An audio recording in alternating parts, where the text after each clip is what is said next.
Good afternoon, everybody. It's Wednesday evening, 8 o'clock, SweeneyTV Live. We've got the Four Nation special. Sean Swiss Sweeney, Sweeney HQ, SweeneyTV.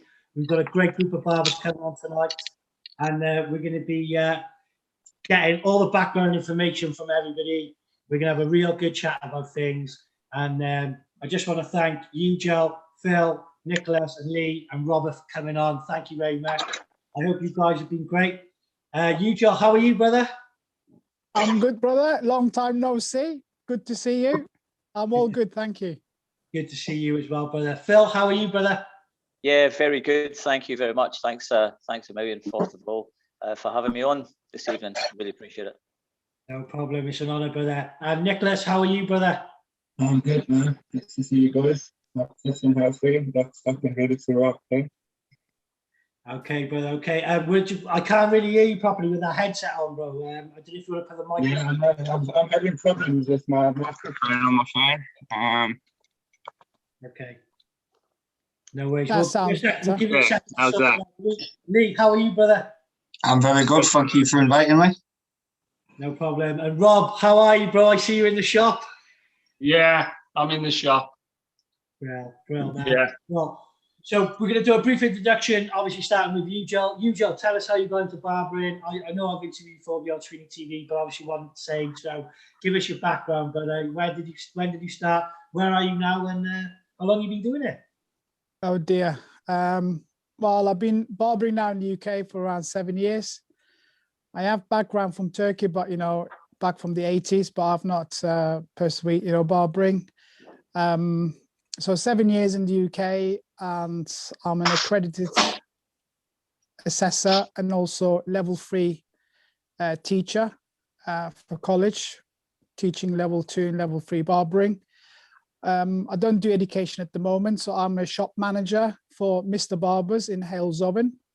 So this is a new move for me. I moved from Cambridge in October, so I'm running the shop since December, but we not had much chance, because of the lockdown. Barbering is, just very proactive with education, with shows, with competition. So, we've competed in the competitions together with you and with some of you. Well, that's me in a short sentence. Cool, man. Cool. So obviously, you transition over to the new shop. I've seen the shop. It looks brilliant, bro. How's things since you opened back up? The new shop is brilliant. It's slow because we are in a brand new area, and Mr. has extended outside their locality where they are mainly concentrating. It's just unfortunate that we open and then 3.5 weeks later we start operating. We've got into lockdown, so we've not had the chance to establish the business properly, and been back since 12th of April. So theoretically the shop has been operating for nearly 5 weeks from the day opening. So far I got a good team. It's 3 of us, and they're good guys and girls, and good reviews so far. But the last few weeks, the last 2 weeks has been generally quiet, but it's doing well. Wow, bro. Transition was a bit different from Cambridge. It does, yeah. It does go quiet in your sort of 3rd, 4th week of after the lockdown, because people are scared to go out, bro. So don't panic about that. But keep it going, and obviously same question to Phil. How's Tricks with you? And we're not. Oh, sorry, we're not panicking. We're just advertising. That's the main thing. Advertising and being just in front of the public. We're doing lots of community stuff as well with charities. Good. So it will be great stuff because our location is good. We're right in the city centre. Good, brother. Good. And Phil, same question to you, bro. When did you start? How long have you been doing it? What are you up to right now, bro? Well, I hope you've got an hour for this. I'll narrow it down quite quickly. So, I like to say I'm in the 35th year of my apprenticeship in this incredible industry. I've been so lucky. I started off with a great apprenticeship, which we'll probably talk about later, about education, but it took me all over the world. I've worked with some of the best and I've worked with some of the worst, but I've actually learned from every single one of them. And I think that's the most important thing. And that's why I say I'm in the 35th year of my apprenticeship. I'm a partner now and running 2 fantastic shops, Hertfordshire and Cambridgeshire. I am very proud ambassador for quite a few companies, actually. The Men's Hairdressing Federation. I sit on the advisory board for City and Guild, which is great. And also a Grandmaster Barber, like young Robert as well. That's quite a nice accolade to have. And me, bro. And myself. Yeah. And yourself, sorry, buddy, I missed that one out. I qualify for it, but you know, I didn't apply for it yet. So basically, brother. Be patient, bro. Be Don't patient. pay 300 quid, mate. yeah. I don't want to pay for it. Listen, let Phil out, guys. Let Phil out. That's all right. Yeah, so I'd like to chat a little bit about the whole Grandmaster Barber thing very briefly later on as well, because I've got quite a valid point on it. But you know, I think it's important. But you know, I'm very, very shortly I'm also an ambassador for an amazing clipper company now, which I've totally upped the game. Gamma Plus, an Italian company that literally I've got, you know, with some of the new technology they've put into the clippers now. I mean, they're unreal, a real head turner. I've been a massive WoW fan for years and years and years, but this is definitely on my head. But I'll chat about that later as well, hopefully, if we got a minute. But yeah, really exciting thing coming up. I'm just launching the new Phil Jarman Academy, which is teaching this 4-stage method that some of you guys know about. I'm taking that all over the country and Ireland as well. So that's really exciting. I'm actually kicking it off this weekend as well, and for one of the big chains. So yeah, that's pretty much enough about me, and I look forward to hearing about the other guys. Cool, man. And Nicholas, same question. When did you start, brother? Obviously, I know you're South African. Give us a bit of background from transitioning to the UK, bro. Wow, nice started. But the second week I left school, mate. 17 years old. I walked through a shopping centre, Albertson City to be exact. I was in my school holidays. I walked past a salon called Fox's Hair Studio. Walked inside, went and chatted to a gentleman called Paul Fox. He's still very renowned in South Africa, legendary hairdresser over there. I then started my apprenticeship. I did a 3-year apprenticeship in hairdressing and cosmetology, where I went a couple of days a week to college, and then the rest of the time I was in the shop. I was actually very lucky to have 2 Italian fellows who used to do my mother's hair take me on, give me an apprenticeship in Johannesburg city centre, where I come from the south of Johannesburg, sort of pretty rough and tough and from the south. And so I always wanted to sort of better myself. So I then was at Parktown College for 3 years doing my apprenticeship, which I obtained all high above 80% for silver and gold. I then moved, I was scouted from a company called Franco's International in the shopping centre. They offered me a better sort of placement in my apprenticeship. Being a more lucrative, higher company, I decided to join them. Then I worked for Franco's International. I did my apprenticeship with them.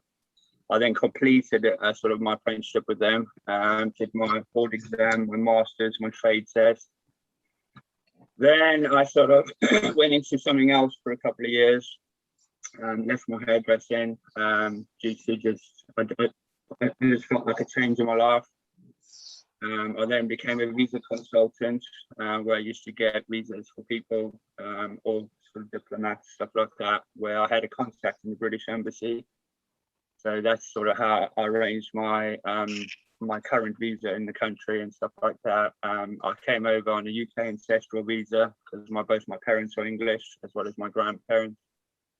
In 2005, I came over to the UK. I didn't start doing barbering. I worked for the NHS at first. I've done security alarm systems, DC access control, fire alarms, And then when I worked for NHS as well, I did security, SIA level 2, management, conflict resolution. So I've always sort of been an all-rounder, and I sort of lost my dad sort of 3 years ago.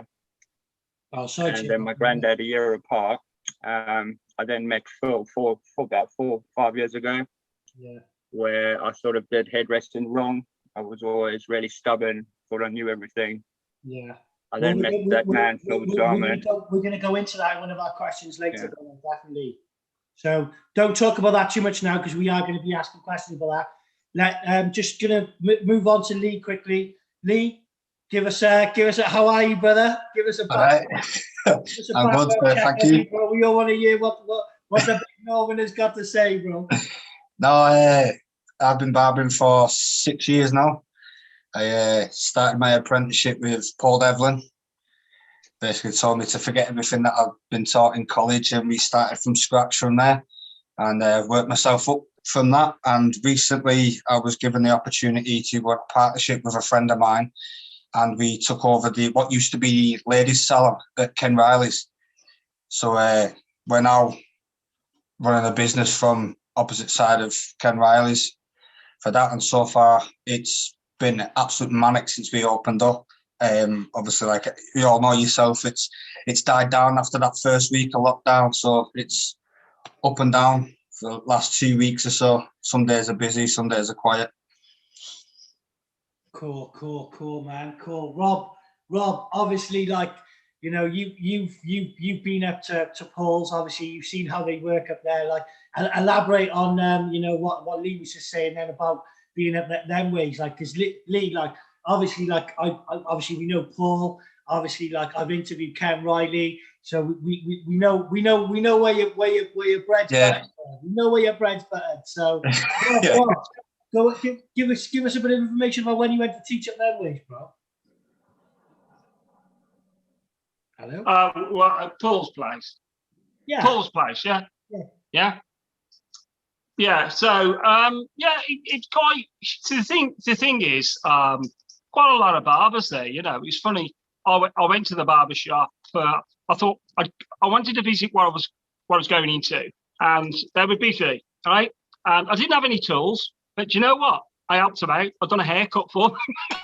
Anyway, we done the workshop on the Sunday, and I wanted to kind of like change their mindset, how they tackle their jobs.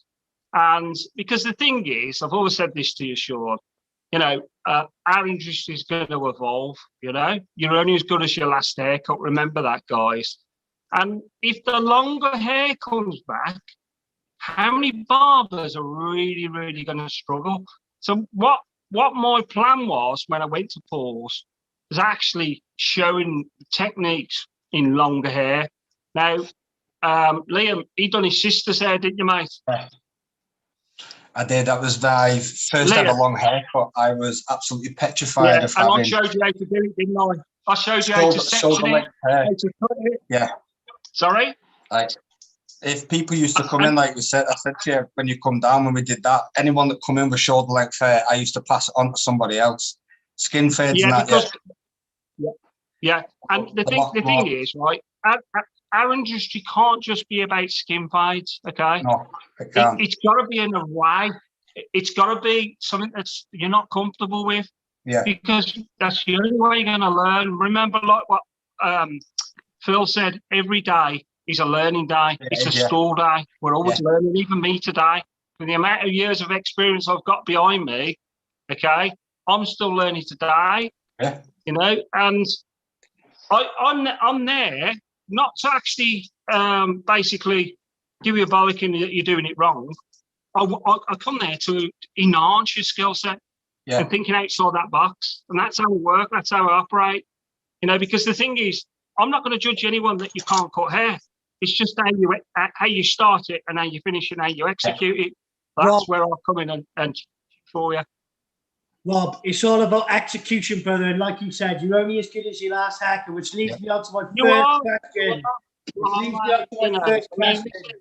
So, styles in the industry, we got the styles are evolving again, guys. They're evolving again. Starting with you, Joe. You know, what do you think the evolution of haircutting is? Are we going to start seeing longer haircuts? Are we going to start seeing new treatments coming in? You know, you, Joe, how, you know, because you work in Turkey, you've worked all over Europe. You know, you were going to Poland just before COVID, because I remember one of the guys over there, you were doing a competition. Let's have a little chat about that, brother. Well, I mean, now coming out the lockdown, we had loads of people that grew their hair, and they realized that they actually look good with long hair. And they said, you know, just for trial, you know, we're just going to stay on long hair. So we had quite a lot of long hairs. What just Rob said, the newcomers, you know, who just come out of the colleges, unfortunately, they just clipper work, and they just gagging, you know, to get skin fades. But scissor work, excuse me, scissor work is really, really vital at the moment, because long hair is in trend. If I look at Europe, the hairstyles is long hair, and I don't know, is it good to say, but you know, mullets, you know, I see loads of mullets at the moment. They're making a comeback. But modernized mullets, you know, a bit of a burst fade, and then a bit longer on the back, a little bit layers, you know. So a little bit a modern twist to a traditional mullet. Looks actually quite cool. Yes. I never did the mullet, by the way, but you know, I can't wait to get my hands on to one of them. I think long hair is coming on, but unfortunately, not gonna like it. Skin fade is never going to die. We're going to do skin fades. We're going to have skin fades. So we're going to keep doing that. Unfortunately, I like a bit of variety. My crop cuts, you know, they're quite, well, not popular, but, you know, I'm known with them lately for the last couple of years. And when they see my profile, you know, I get customers, you know, they show my picture on either Pinterest or from my Instagram, and they just want to replicate it. But, you know, you can't do the same cut on every hairstyle, because this is where the education comes in. You need to understand the factors with the hair type and the hair density and the hair texture, face shape, round shape as well. So, you know, I mean, you can't make someone look like what's that actor's name that everyone wants to look like? Bruce Willis. No, the guy that did Fury. What's his name? Yeah, Brad Pitt. Yeah, that's very cliche. I want to look like Brad Pitt, you know. Everyone wants a little the Fury slick back. Type 1 hair or type 4 hair, you know, and you can't do that. Yeah, I think, you know, long hair is coming in. Good. Well, listen. I think a lot of the mullets are coming back. Nick, I'm going to come on to you now. We're just moving on to Phil. Phil, styles, bro. Like, obviously, you know, you like the older down to the wood. You know what's definitely. Listen. What styles have you come in your major time of being in the industry, my brother? What style would you like to have, Phil? One question at a time. Just go back to the original question. Actually, yucel made a valid point when he said skin fades will never die. Well, do you know what? Skin fades were around before skin fades. They were called short back and sides. You've got the best skin fade going. So basically, short back and sides were long in existence before skin fades came. So a lot of people have got to remember that. A lot of people think skin fades are new. 1920s. Yeah, so exactly that. So I think with all styles, everything comes back around again. So, you know, obviously we see mullets coming back, but I think the most important thing is if you know how to cut hair, and I mean cut hair properly, it doesn't matter what style that jumps on your chair, you're going to be able to execute it properly. So skin fades are basically a short back and sides. Scissor over comb, if you can do scissor over comb, there's a reason why barbering evolved with scissor over comb. It's the shape of the head, it's to execute a haircut in a certain amount of time. It really annoys me at the moment, the fact that we've got so many section gods, and I'll talk about that later. But anyway, the most important thing is to answer your question, and I think styles obviously evolve and they all come back round again. So everyone's getting a massive kick out of talking about skin fades, but skin fades have been around as long as it's the first thing I done when I was an apprentice, is do a short back and sides. The only difference is the way they are cut. So everybody puts this line in now. Obviously, I know where that came from, and it takes a lot of people 45 minutes to try and get the line out. Obviously, rubbing a clipper up and down somebody's head is not practical either. So basically, if you know how to, you have to know how to take out the line. Yeah, do you know what? But why even put the line in? You know that, bro. Yeah, but you know, for me, yourself, it doesn't work. Yeah, I suppose it's just about technique, isn't it? A lot of people are taught technique, so. So I've got 19-year-old apprentices who are doing literally some of the best skin fades. They're not into Instagram. They're not into anything else. They're literally smashing it by using the right techniques. But that's the question answered. All styles evolve, and I just can't wait to see the next one that comes in to be on trend, because I'm looking forward to getting cracking into it. Definitely, I totally agree. And Nicholas, obviously, like, you know, you're from South Africa, bro, and obviously you must see all different types of crazy stuff. The land of the mullets, mate. You've told me loads of stuff, bro. You know, what do you think of these styles? The only thing coming from South Africa that I hated was growing up in apartheid, where in the 80s and the 90s we weren't really allowed to mix. So I'm not very confident with Afro hair, but that's why at the moment I'm working with first-class barbers in Bournemouth. We just started that, and I'm working with legendary AKA Clipper. He's a legendary Afro barber, and I'm throwing myself right in the deep end, doing his hair every day. So if I mess his hair up, he'll probably chop my fingers off. But obviously, saying growing up in South Africa, I wasn't allowed to mix with sort of black people and stuff like that. So, you know, that's one thing. It's the only thing I can't do in hair. And obviously, in the next year or two, I'm going to go into SMP as well. Sculpt micropigmentation. It's mad how you guys had to live over in South Africa back in the day. It was horrible, man. And now it's just in reverse, where it's affirmative action. We're so multicultural in the UK, bro, and every, you know, it's like, it's mad, bro. But it's like, I really find it intriguing, like that was your situation there, bro. But like, obviously, you know, you're looking very fly, but anyway, you're looking very, very fly, man. I like the glasses, but anything's possible, mate. You just got to believe, get up, show up, and never give up, mate. You know. Go on. Leigh, same question, bro. Styles and the evolution of styles, brother. Evolution of styles. When I first started, it was skin fade after skin fade. I got chucked in the deep end and shown by Paul literally how to do Afro hair, and I pretty much stuck to it and progressed with it. But since the lockdowns, I've not done no mullets yet. I have done a couple of mohawks. They've come back in, and the Peaky Blinders style has come back in again. I've done a few of them today, so yeah. But yeah, more collection. Yeah, like you've all said though, like it's all the styles, they just revolve around each other, don't they? So the 80s will come back, and then it'll be something else. Hairstyles are like fashion for clothes. Whatever fashion and whatever trend is at the time, it'll just keep going round and round and keep coming back. Yeah, definitely, man. You know, that's men's makeup, isn't it? The hair and beard is the men's makeup and accessory.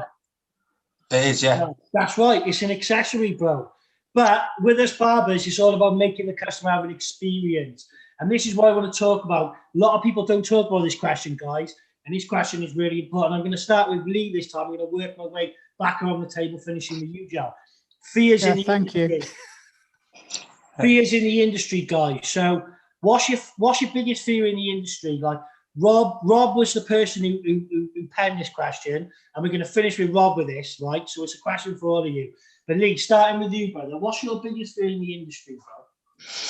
My biggest fear in the industry at the time was doing long hair. Like I said, if anyone had come in the shop and they had shoulder length hair, I would pass it on to someone who's done hairdressing. I just prefer to do clipper work. Yeah. But then when we did that workshop with Rob, it cleared a lot of things up. Obviously, sectioning the hair a lot better. Showing me how to... One thing, I'm not a section guard. No. No, he's a section grandmaster. But yeah, I'm not a but no, section guard. thanks to Rob for coming down and showing us that with the scissor work and everything. It has really changed. So if someone When comes you in with long come- hair now, I when you will come tackle to it without any hesitation now. Let Like, me talk, man. Go on, Lee. Go on, keep going, bro. yeah, so like I was saying, since we did that scissor work workshop with Rob, I have no fears with doing long hair now. I will happily sit them in the chair, make them comfortable, and double check before I even let them out the chair, are they happy with what they've got? Brilliant, man. Wicked. And Nicholas, what's your biggest fear in the barbering industry, bro? The biggest fear is, I was asking you guys about this earlier, is, what are we as barbers going to do? I find it really sort of tyranny, really, in a way, where these bigger companies, or I'm not going to mention any names for legality reasons and stuff like that, but, why should they be allowed to trade when, we're being told 8 hours of the day, regardless of who we are and, what sort of health we have, to dress like this, breathing in our own CO2. Okay, we all know this is all just a control thing, but like, come on. It's like, Yeah, it's really difficult, bro. and that's my biggest fear. Listen, What's happening to our industry in a way Nick, where don't understand we have to protect ourselves. Don't and our listen. clients, Don't go but into it's- COVID, bro. Don't even talk about it, mate. I don't even want to hear because I'll get my channel kicked off.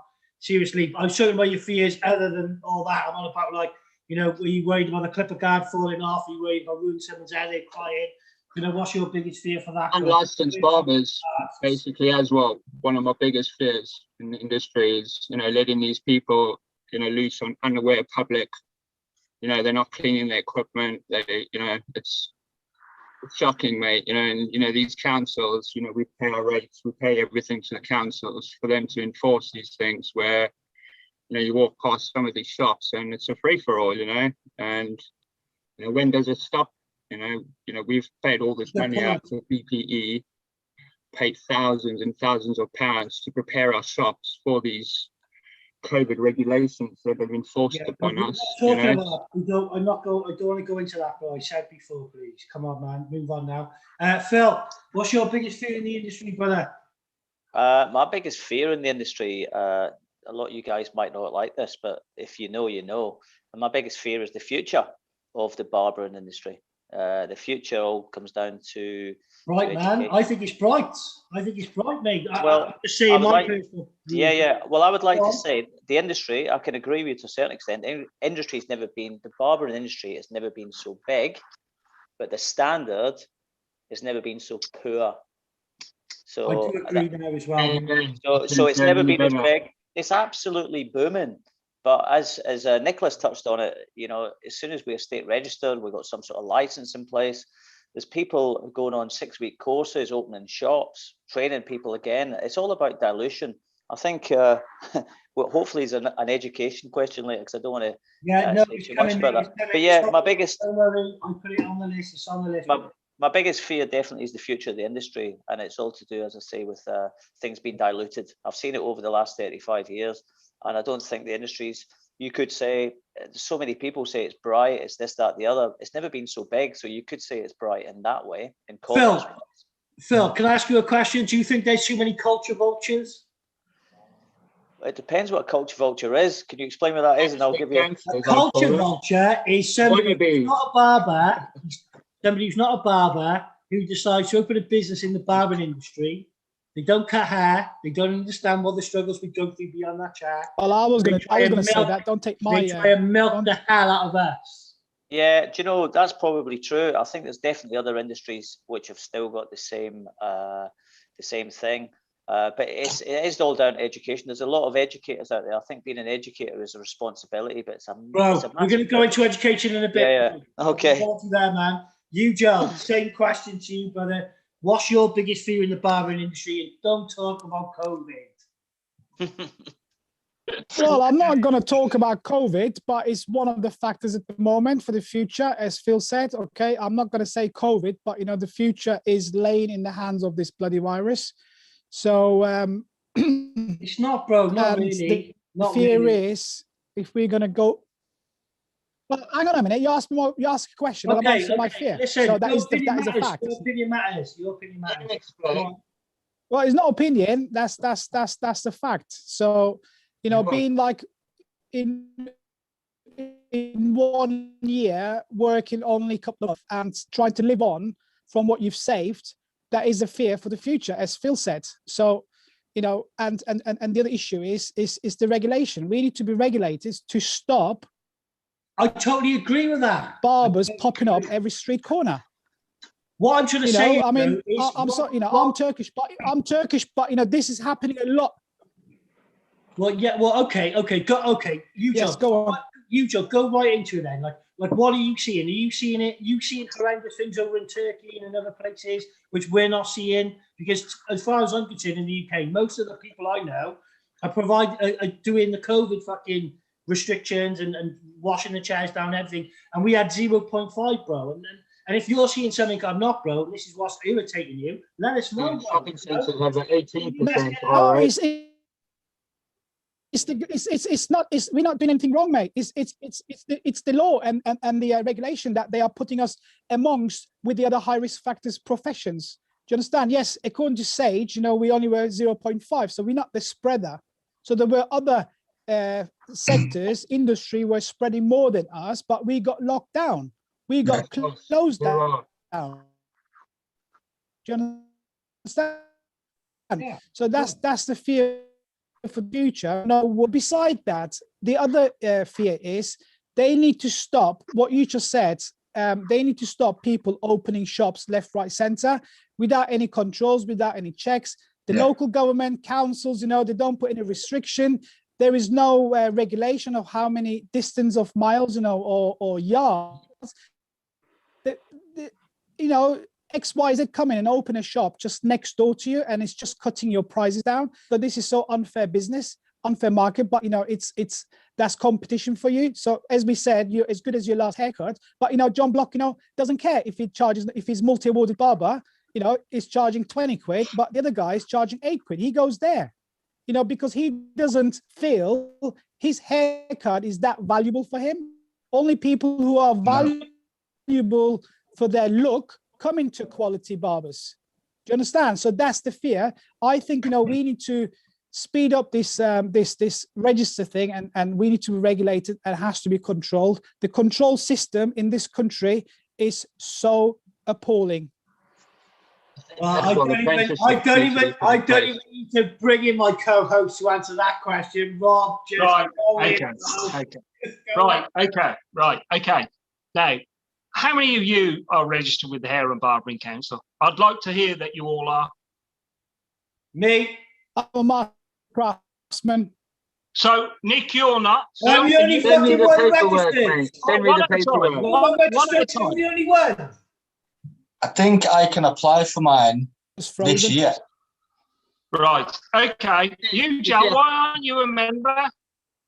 Okay, the reason I'm not a member, I'll tell you the problem. So you are state registered then? Can I say? I'm a master craftsman. Of course, I'm a member. Okay, well, put your hand up then. Right. Okay. But I didn't put my hand up. But the screen got frozen. So, no, listen, no, serious. Nick, you're not registered. Phil, are you a member? Are you part of that? Yeah, I thought you would be. Indeed. And Liam, right, okay. Now, I work with the Salon 5 Owners years. United Group. Now, listen years. to what I've got to say now, right? We're in collaboration. We're in collaboration now with the Hair and Barbering Council, okay? We are working really, really closely now to get our industry regulated. The trouble is, guys, right, our industry is too fragmented. Basically, there's too many associations and organisations out there, all having a little bit of that pie.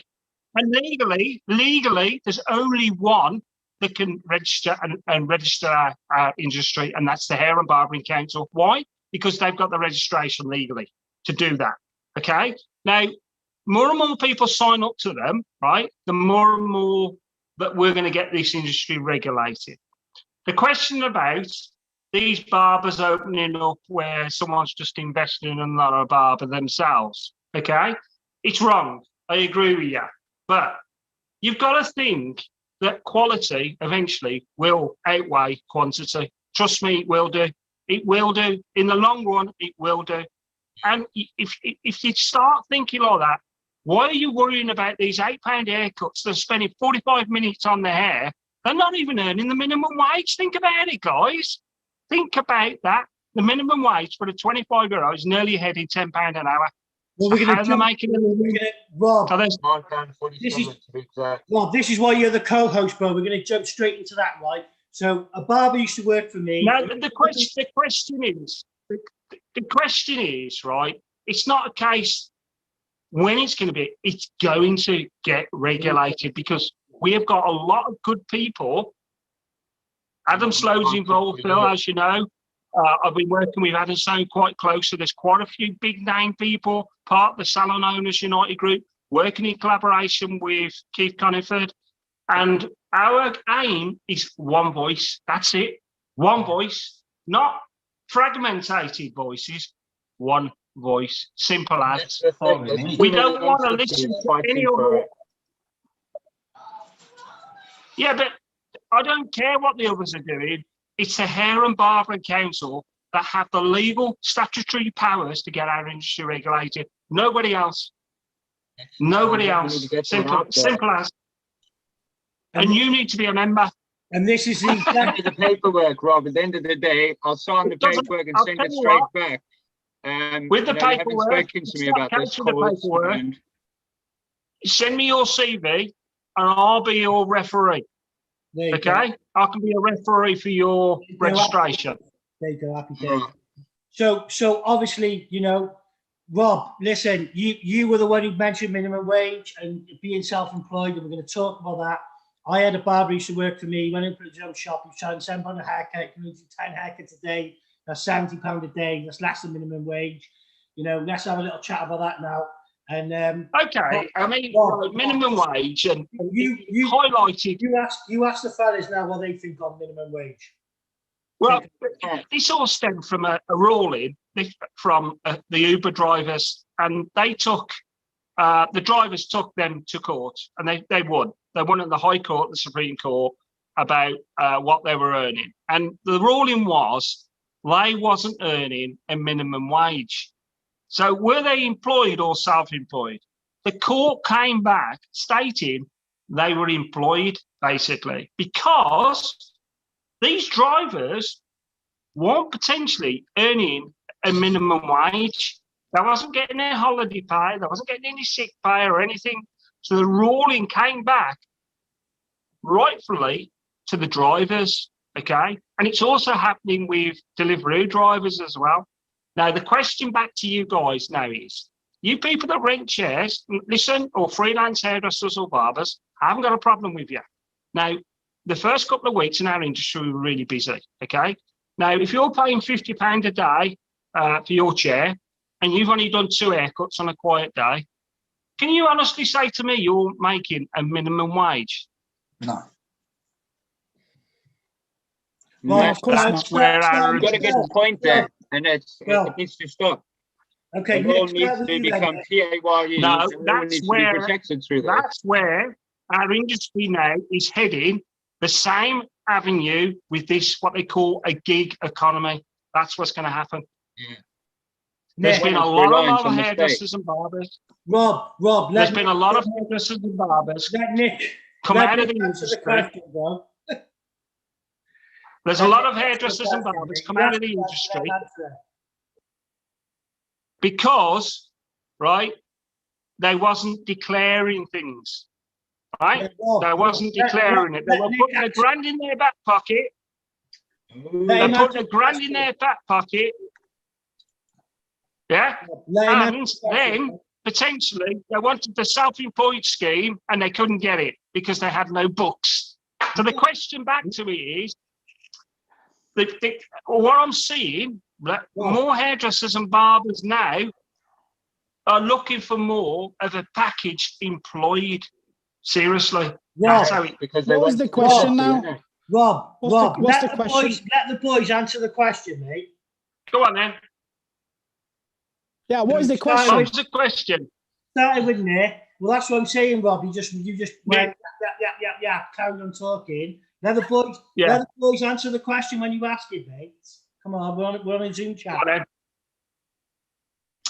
Nick, So elaborate, guys, on the minimum wage yourself. minimum wage we're talking about. What do you think of this? Starting with Phil. For normality. Right, sorry. Yeah, can you?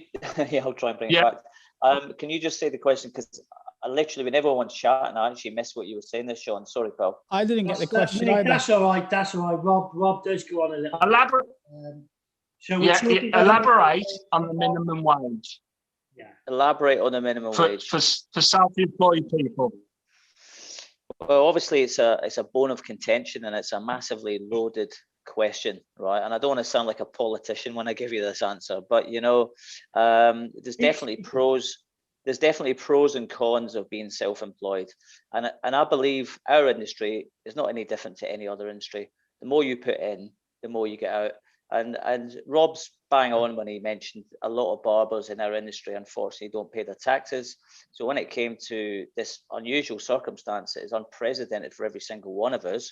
They didn't do too well out of it, right? But let me just tell you, being self-employed has definitely got its benefits as well. So, but I do understand what you're saying about renting a chair.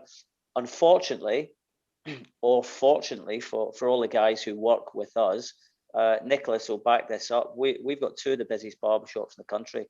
So even at this stage, when everyone's on different channels saying how quiet they are, we are still packed out. So we've got a sign up now. Yeah, but we are, and that's why I say we're fortunate. But we put a lot of effort into that. So the more you put in, the more you get out. Yeah. And to be established as well doesn't mean to say that next month you won't be established, because you've got to keep that standard up. You've got to keep every single barber on top of the game. And for instance, I had a guy today.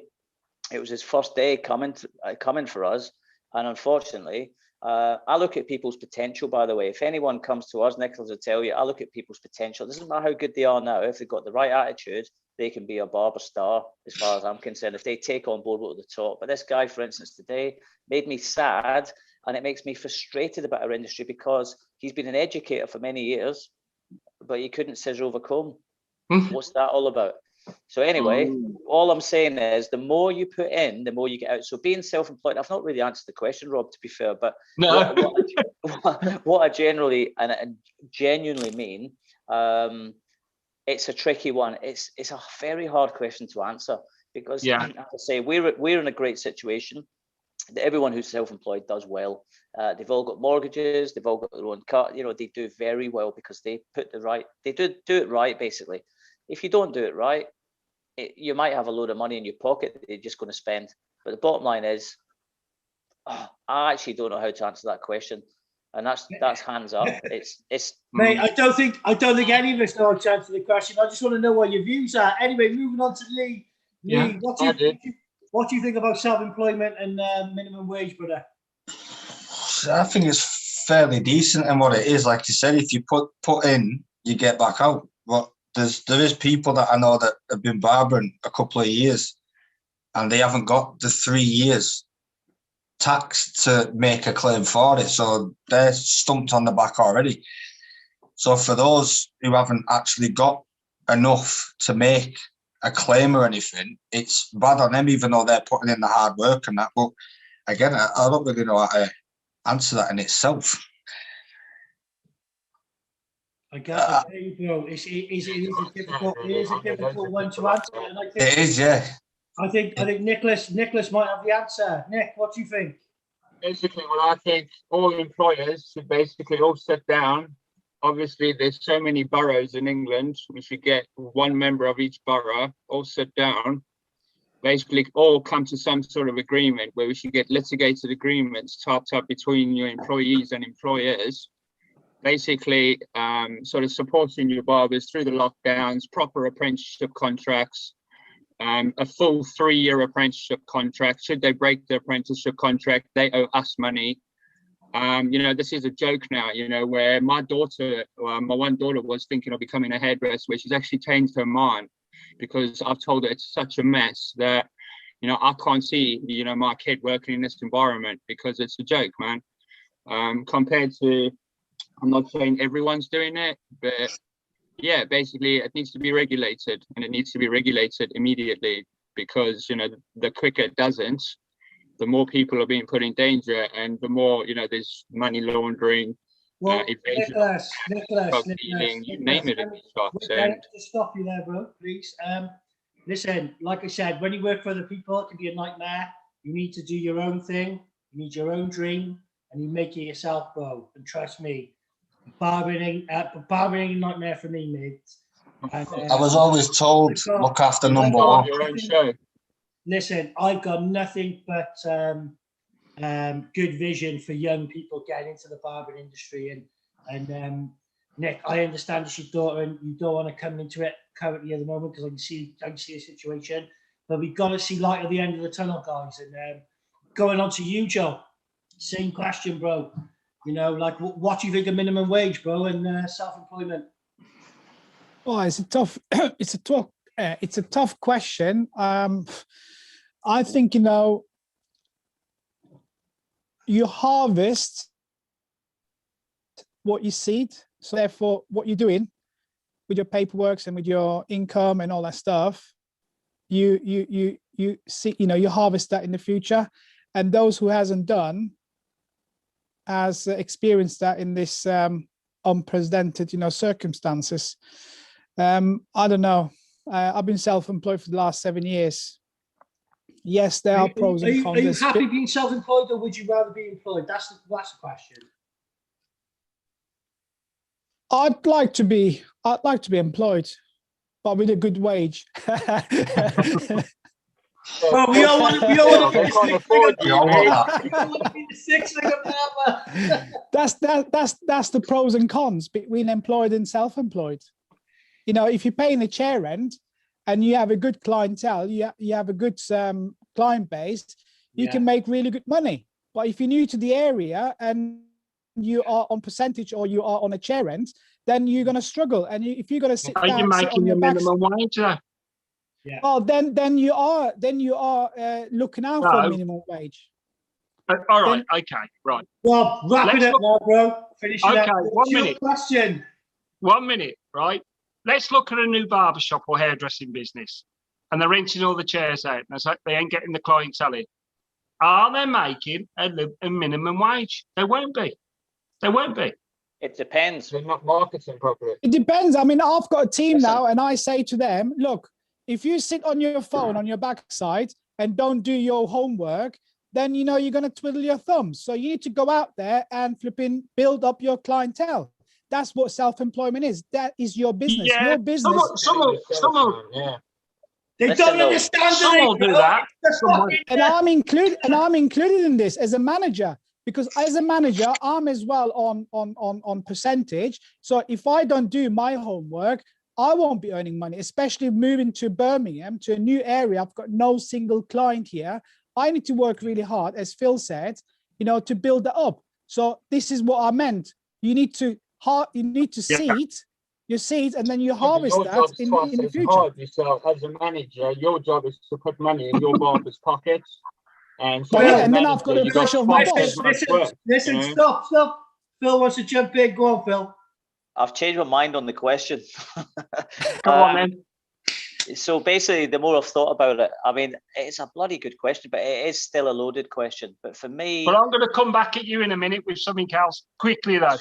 So very, very quickly, it's all relative to where you're working. If you're self-employed, the minimum wage is all relative to where you're working. And that's the only way I can say, because someone could say to me, I should be on more than 50%. Someone say, I'm on 70%, but 70% of nothing is nothing.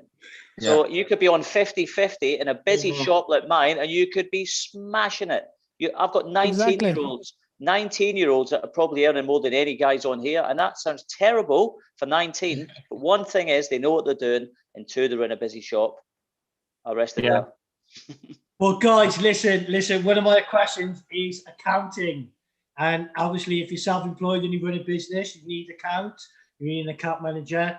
Luckily for me, I'm blessed with my gracious father, Joseph Sweeney, does all my accounting for me, and that's the only thing he's good at. But anyway, starting with you, Phil, accounting and stuff, bro.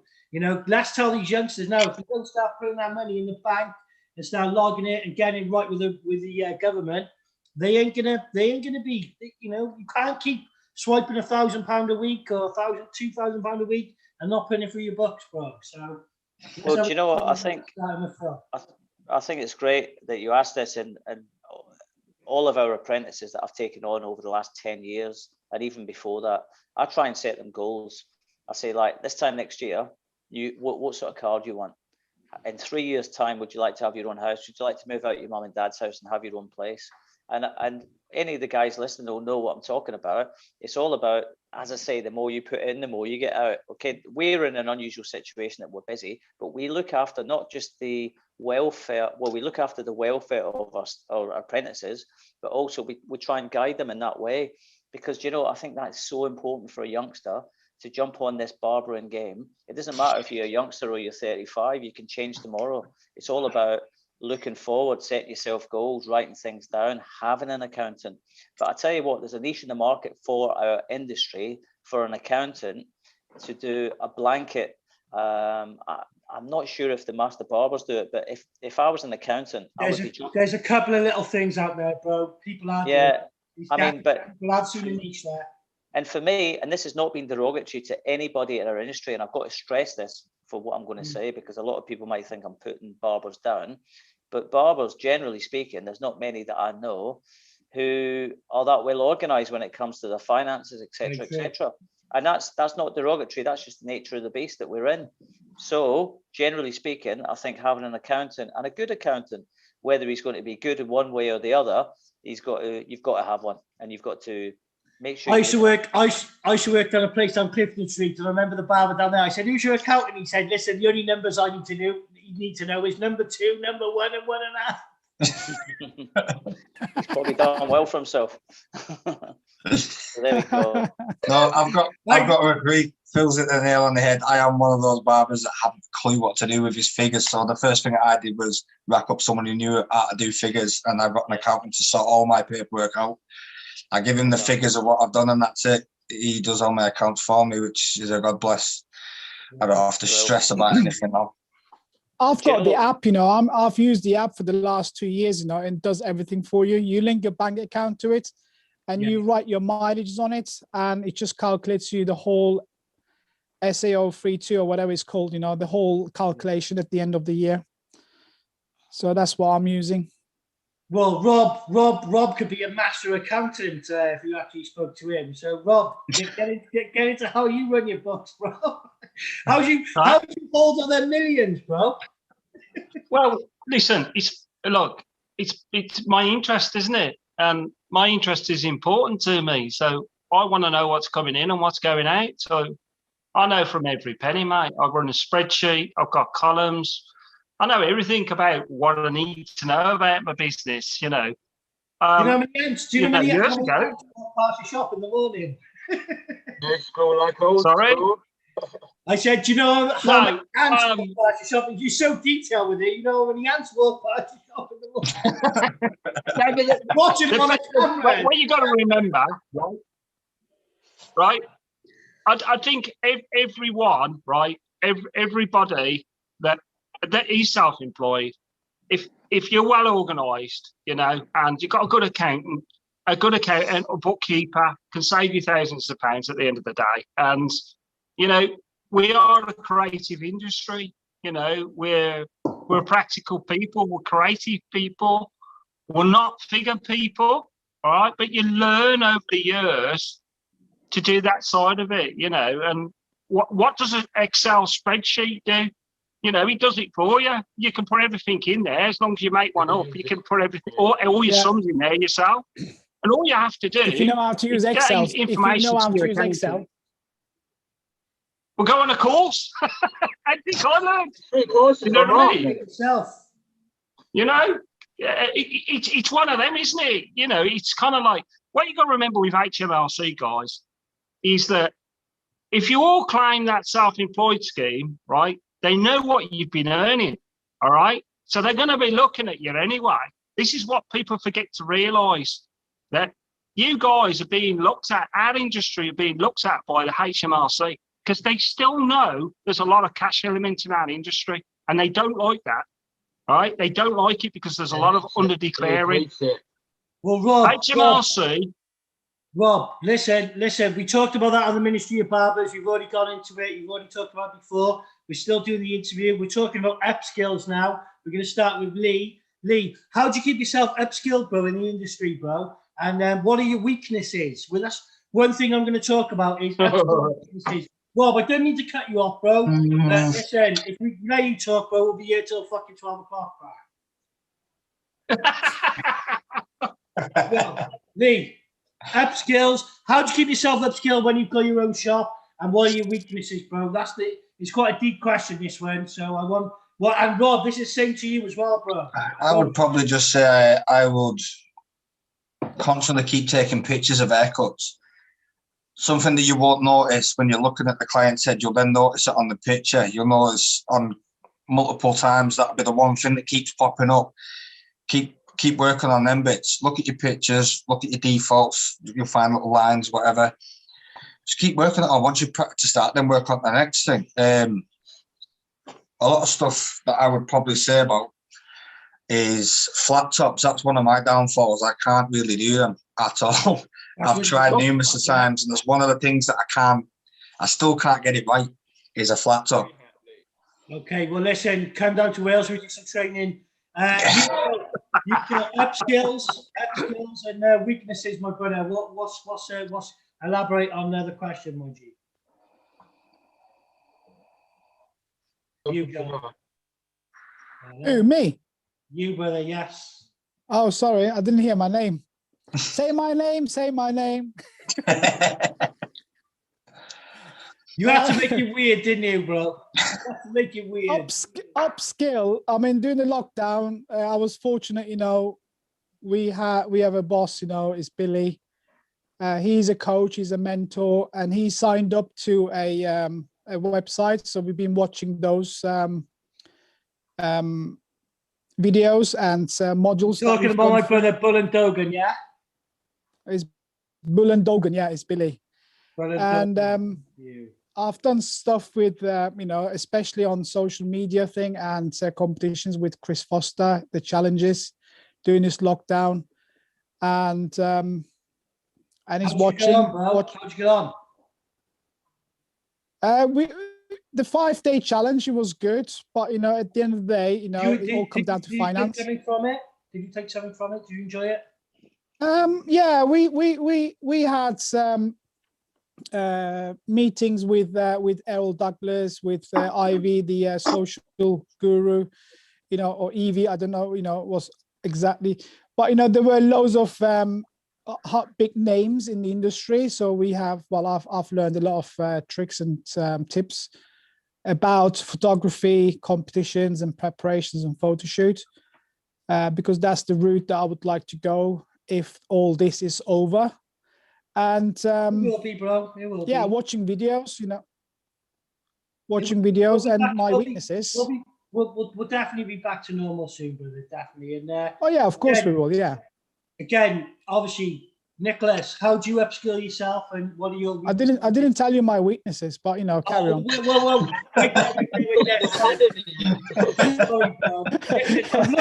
He's asking questions. Doesn't even let me answer the bloody question. Bro, listen, we're dead against it. We got half an hour left, and we haven't even got halfway through the questions, bro. Trust me, we're dead against it. What's your weaknesses, bro? New job. I haven't got one now, I'm going to say. Right, Nicholas, next question, bro. Upskills, how to keep Afro hair. And Afro hair. Weaknesses. Well, basically, I get up every day, 5 in the morning. I sort of start my motivational videos. Sometimes I find in the mornings I battle a bit. Yeah. As I'm getting older and older, like I get up, prepare myself the night before. I think preparation is the key to anything in life. If you're prepared for anything, it makes life easier. But yeah, I just try every day be a better person than I was the day before. I've rolled in some really rough circles in my life. I've learned from them. I think the essence of being a true man is bumping your head and learning from your mistakes. What would you say your weaknesses are in barbering then? My weaknesses, basically, I don't know, sometimes I don't have a filter. But unfortunately, I've got, you know, personal issues with mental health and that, and sometimes I don't think before I talk, and you know, I've worked with some of the best names in the industry. Have you got any weaknesses with your haircuts? My weakness is I've got a big mouth, I think. Do you struggle with any haircuts, bro? Do you struggle with any haircuts? Are you like... No, I don't like, well, I can do skin fading, but I don't like skin fading. I do them, I can smash them out left, right, and centre. You're not totally confident with them, no? No, it's not that I can't do them. I find I'm getting older now, my eyes are getting worse. Obviously, I had a fight last year and I had a bleed to the brain where I sort of had problems with my eyesight and that, which had a major impact on my career. Yeah, and now I wear glasses all the time. It's fine with the glare with these shields. It's just horrible, man. Yeah, well, take the shield off, mate. You're medically exempt. So Robert, I do, mate. But unfortunately, I cut a lot of vulnerable children's hair, and you know I have to protect my clients as well as my family. And so I wear that every day. So same question, bro. Upskilling and weaknesses, bro. Rob, what's your upskills and your weaknesses, bro, in the industry, bro? Well, you know, upskilling, like, be going into things upskilling is, upskilling to me is CPD, continued professional development. Yeah, that's right. So I watch a lot of South American and Spanish barbers and stuff like that on Instagram, and they give me quite a lot of inspiration, they do, with their work and what they're doing. My downside, right, and I have got one, okay, I can do Afro-Caribbean hair, not a problem, but I don't do many high tops. So that is my one that I cannot do. So that is interesting, isn't it? See? So, and I'd like to see you, Joe, come back with something and tell me something that he's not good at, because that is something that I'm not particularly good at. I did say Afro hair, but you know, no one listened at the end. That when I said, you know, Afro hair. When I said, you know, I haven't got, that was a joke, because you know he skipped me to answer that question, so that was just being sarcastic. Okay. No, my weakness is type 4 hair, because from where I worked, I didn't have much type 4 hair to cut, but I have improved myself a little bit in Cambridge. And now being in Halesowen, so I'm hoping that I will get more. But so far, I haven't done an Afro hair since I've been in Birmingham. Well, bloody hell, bro! Listen, I got people who come down from Birmingham to Wales to have an Afro haircut, bro. What do you want about? There's loads of people with Afro hair there. You need to just get on it, bro. Yeah, I know there's so many people. But, you know, they are loyal to their barbers. They go to their own barbers. You need to advertise yourself as an Afro barber, bro. They want specialist people, bro. If you advertise yourself as just Turkish or just like, you know, Caucasian hair, and you want to do Afro hair, advertise yourself as an Afro barber, bro. It's that easy. I'm not being like negative there, bro. I'm just saying to you, I have been doing you love doing it. Just go on and do it, bro. Come on. I don't know why you guys. I don't know why you guys at the moment. I didn't say I can't cut it. I said it's a weakness. I need improvement. I have loads of Afro-Caribbean hair images on my profile. So improve on it by advertising yourself as an Afro barber. Get them in. Listen, the only way you learn is by doing the haircut. Am I right, Phil, or what?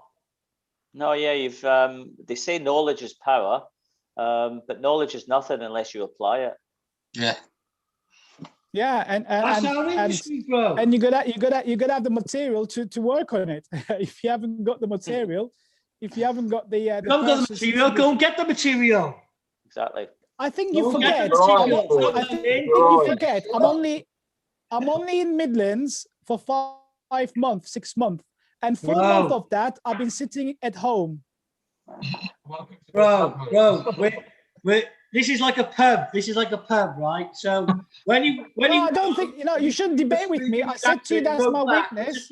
I said to you that's my weakness, and you are now debating with me. Yeah, that's a good point. Lockdown. So, you asked me a question, that's my question, and I answered my question. That's my weakness. Right, okay. So it's okay. not for you to Listen, debate with me. You, how John, you know I respect what should I you, do? bro. I'm just saying that if you want to learn Afro hair, keep cutting. Sean, I Thank want to you. ask the same question back to you. Yeah. Right, so how do I upskill myself? Okay, there you go. Yes. There you go. That's a good one. Right, so how I upskill myself. Yeah, come on, you think about that. Mainly, I'll be honest with you. I've got a little secret to tell you all. Oh, The original Barber Gods translates channels to me and lets me know the real styles. What's coming next? It's an intergalactic thing.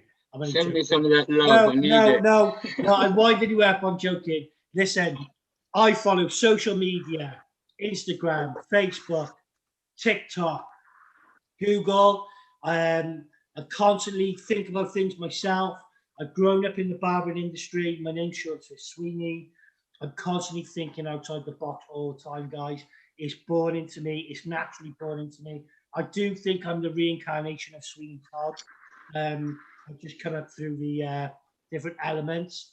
And the reason why I say that is because Mr. Todd actually lives next door and I'm Sweeney. So, but I will be honest with you, my weaknesses are, do you know my biggest weakness is cutting female hair after leaving hairdressing. When I left hairdressing, I was a really good hairdresser, very, very, very good. I was in my 20s. I was in good shape. Advertise, make some news, make some posts, bring them all in, that's how you will learn. Exactly. So basically my weakness is cutting females' hair, whether it's barbering or not. I approach it, I do it, but it does scare the crap out of me because I'm quite a heavy-handed barber, if you want to say that in a way. So that is my weakness, and there you go. I'm putting out there, SweeneyTV. I do absolutely. When a girl comes in, so I'm gonna pat it on the side. If it's a guy, I'm all over it. I'm in there, guys. But if it's a female, I'm flapping. I'm flapping. And Right. even though I hold it together, you'll see that. Last week. I think your weakness, though, your weakness could be a strength, though, because you know what you need to improve on, and you know what, if you can hold your hands up and say you've got a weakness, you know what, this time next month I'm going to chat to you about it and see if you've improved on it. There you go. Phil's my new mentor. I think I'm gonna have to book him up. Like, do you know what I mean? How much is your course? Oh, mate. For the dollar. I didn't hear anything. My internet's so weak today. I don't know why. Do you know, I think about upskilling, though. If everyone answered you, because I don't want to butt in. Well, guys, I wanted to talk about travel. Which one of the questions was? Damn. Listen, we got to move on. Sean, we can talk about this all night. Sean, let Phil answer the question. Upskill and weakness himself. Very quickly. Okay, yeah, go on. Very, very quickly. I think upskilling is obviously about upskilling yourself, but for me, more importantly, it's about upskilling the staff. I think there's about 75% of all the guys who work for me, I've taught them from scratch. But do you know what I get them to do now? And this is a good little point for everyone to take into consideration. Each month we have a spotlight on each barber, and they teach everyone their strength. So whether it's skin fading, whether it's razor cutting, we get them all to do something, and it makes them feel important about themselves, which is important. It gives them more confidence, but also gives them confidence that they can pass it on. So I would literally gladly stand there after 35 years and teaching that youngster. I would get them to show me something, and I learn things from them. And that's the great thing about our industry. We can learn the tiniest thing that can make a big difference. So I think upskilling is great. Weakness, I've got loads of weaknesses, probably not too many to mention, but I think one of my biggest weaknesses is trying to be a perfectionist. And I think that's every single one of us. We cannot be a perfectionist. You can have a good day and you can have a bad day. But this is the most important thing. If you have a bad day and you set your standard right up there, you're only bringing it down to there. If you have a bad day and your low life standards are down there with cutting hair, you've had a shocker. So that's my weakness. but it's a strength as well. Because do you remember one last thing? Strengths, weaknesses, opportunities, and threats. SWOT analysis. So if you get a piece of paper, guys, every one of you try this later tonight, put 4 boxes: strengths, weaknesses, opportunities, and threats. So wait, what was that? What was that? So it's called SWOT, SWOT, strengths, weaknesses, opportunities, and threats. It's a very simple analysis on yourself or your business. You what can do is it. What strength, weaknesses, Opportunities, opportunity, and then threats. But you know what? If you're to write all the strengths down tonight about your business, okay, that's all the weaknesses, one of my tarot cards read yesterday. all the opportunities and all the threats, and you know what? Be very, very honest. Have a brainstorm. Every one of you guys should try this. Not just about your business, but your own barbering as well. But you know what? Some of your weaknesses can be a strength. Some of your strengths can be a weakness, and it can be an opportunity. So listen, that's all I can say about that. Well, there you go. That leads us on to my perfect question: education. Rob, being the co-host, ask Nicholas, Lee, and you, Joe, what you think on education. And we're going to finish with Phil because he wants to go a bit controversial, he said. But not so much. Say that again, Sean. What would you say? Well, Phil's got something to say, so say? we'll finish up with Phil. But Rob, start us off, bro, with education. Because you'll put us on the right path, yeah. Because it's all about listen, look, you know, it all depends what realm you want to go in, doesn't it? You know, I offer workshops. I work with VCTC, which is an equivalent of Sitting Girls. I'm also launching an online academy. I already run an academy. And, you know, I think there's 2 avenues you've got to look at. Our industry is practical, okay? So people, and it's visual, okay? People learn from watching. People learn from hands-on, okay? So, yeah, I think you've got to be in both channels, online education and workshops, you know, education, which is one-to-one or groups and whatever. So, you know, that side of things will necessarily, when I do workshops, okay, I don't have people, and Liam will vouch for me here. I don't go in there being bulky and, oh, you got to do this, you got to do that. I go there to enhance your skill set, to enhance something that you didn't already know. And that's how I see it. And I spell it out in a simple way to them where they can get it and grasp the educational side and execute a cut in a way that they didn't before. They've got the knowledge. It's just that they've got to execute in a way they wasn't doing previously. So, you know, whatever your stance on education is, and Phil's already mentioned it, every day is a school day, including with me. You know, I've probably been in it as long as Phil as well. You know, I'm 16, I'm 53 now. And, you look a lot younger. You know, you only look 25. I'm still learning. It's only because I've got hair, Phil. Hey, you're looking amazing, I tell you. You must be using olive oil or something like that. I don't know what it is. I've been using it on my nuts and it doesn't work, mate. I tell you, I still got wrinkles everywhere. Rob, who do you want to chuck your question to first? Lee, you, Joel, or Nicholas? Which one? So, Nicholas, I want a question from you. What do you do for education yourself?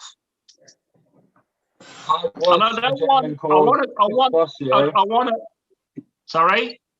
And I watched a gentleman called Chris Bossier. He's in the United States. Okay. He owns tomb45.com. I look up to him in a great way, as he's really sort of, like he explains in the most sort of timid ways. I was actually battling with my skin fading, and I sort of lost my confidence. And through the lockdowns, I sort of watched loads of videos from him on like afro hair. I used to battle with black hair and skin fading. And through the lockdowns, I just watched loads from Chris Bossier, because when he explains, he uses like color clipper guards and he explains really well. And I just find I have sort of learning disabilities and stuff from when I was younger. But I don't use it as a crutch. I just find I have to study twice as hard and I have to put in twice as much effort as everyone else. which does annoy me at times, but being a perfectionist is what annoys me, I think. So I've learned to tame that in my own perspective. But then at the same time, I'd love to train someone, but I just don't find there's loyalty in the industry anymore. You know, a lot of people have asked me, you know, would you train me and stuff like that? But it's just finding the right person, you know, and because we all know that getting the wrong person in your business can be very detrimental to a business as well. And at the same time, you don't want to invest your time, years of, you know, of hard work into someone that's just gonna, you know, you can't help someone that won't help themselves. But at the same time, I don't know, I've just battled to trust now. And that's why I've always sort of been a loner. I always sort of do my own thing now. You know, I've been with many shops, helped them build up, and you know, I just find there's no loyalty in the industry anymore. It's very sad to say. I trust only so many people, and it's just the way it is, unfortunately. Yeah. Okay, you, Joe, same question to you, mate. Was that inspiration? No, education, mate. Education. Well, education is the key of success. Yeah, look, you know, yeah, go on, sorry. Yeah, no, carry on. It keeps breaking up. That's why, you know, I couldn't get the question right when you asked.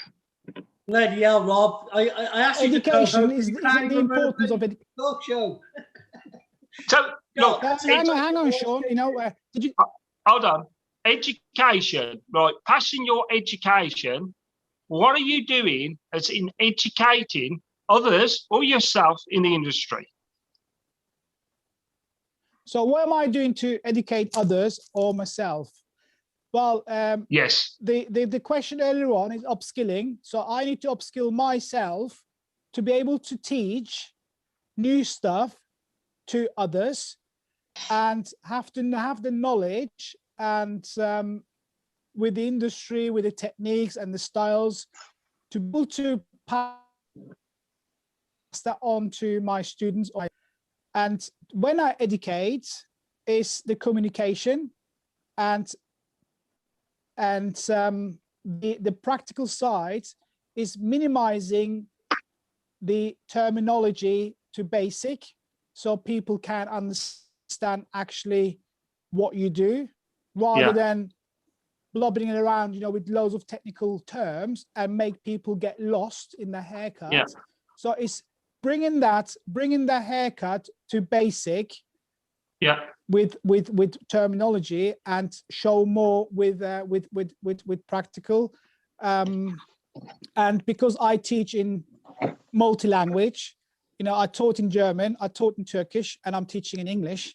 So when I switch between those languages, every language in its own has its difficulty. Teaching in that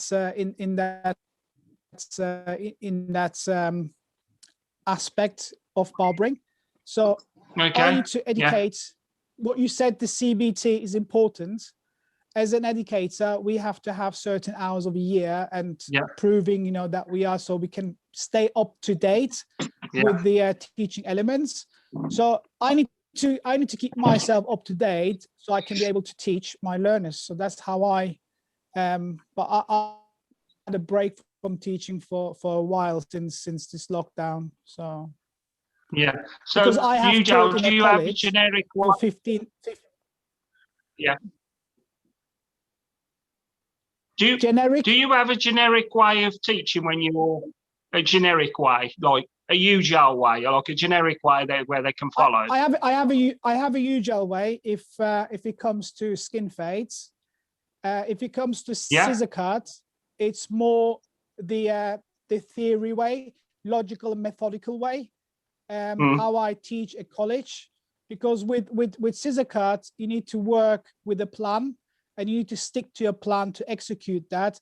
If you change your technique and your plan halfway through the haircut, you get lost.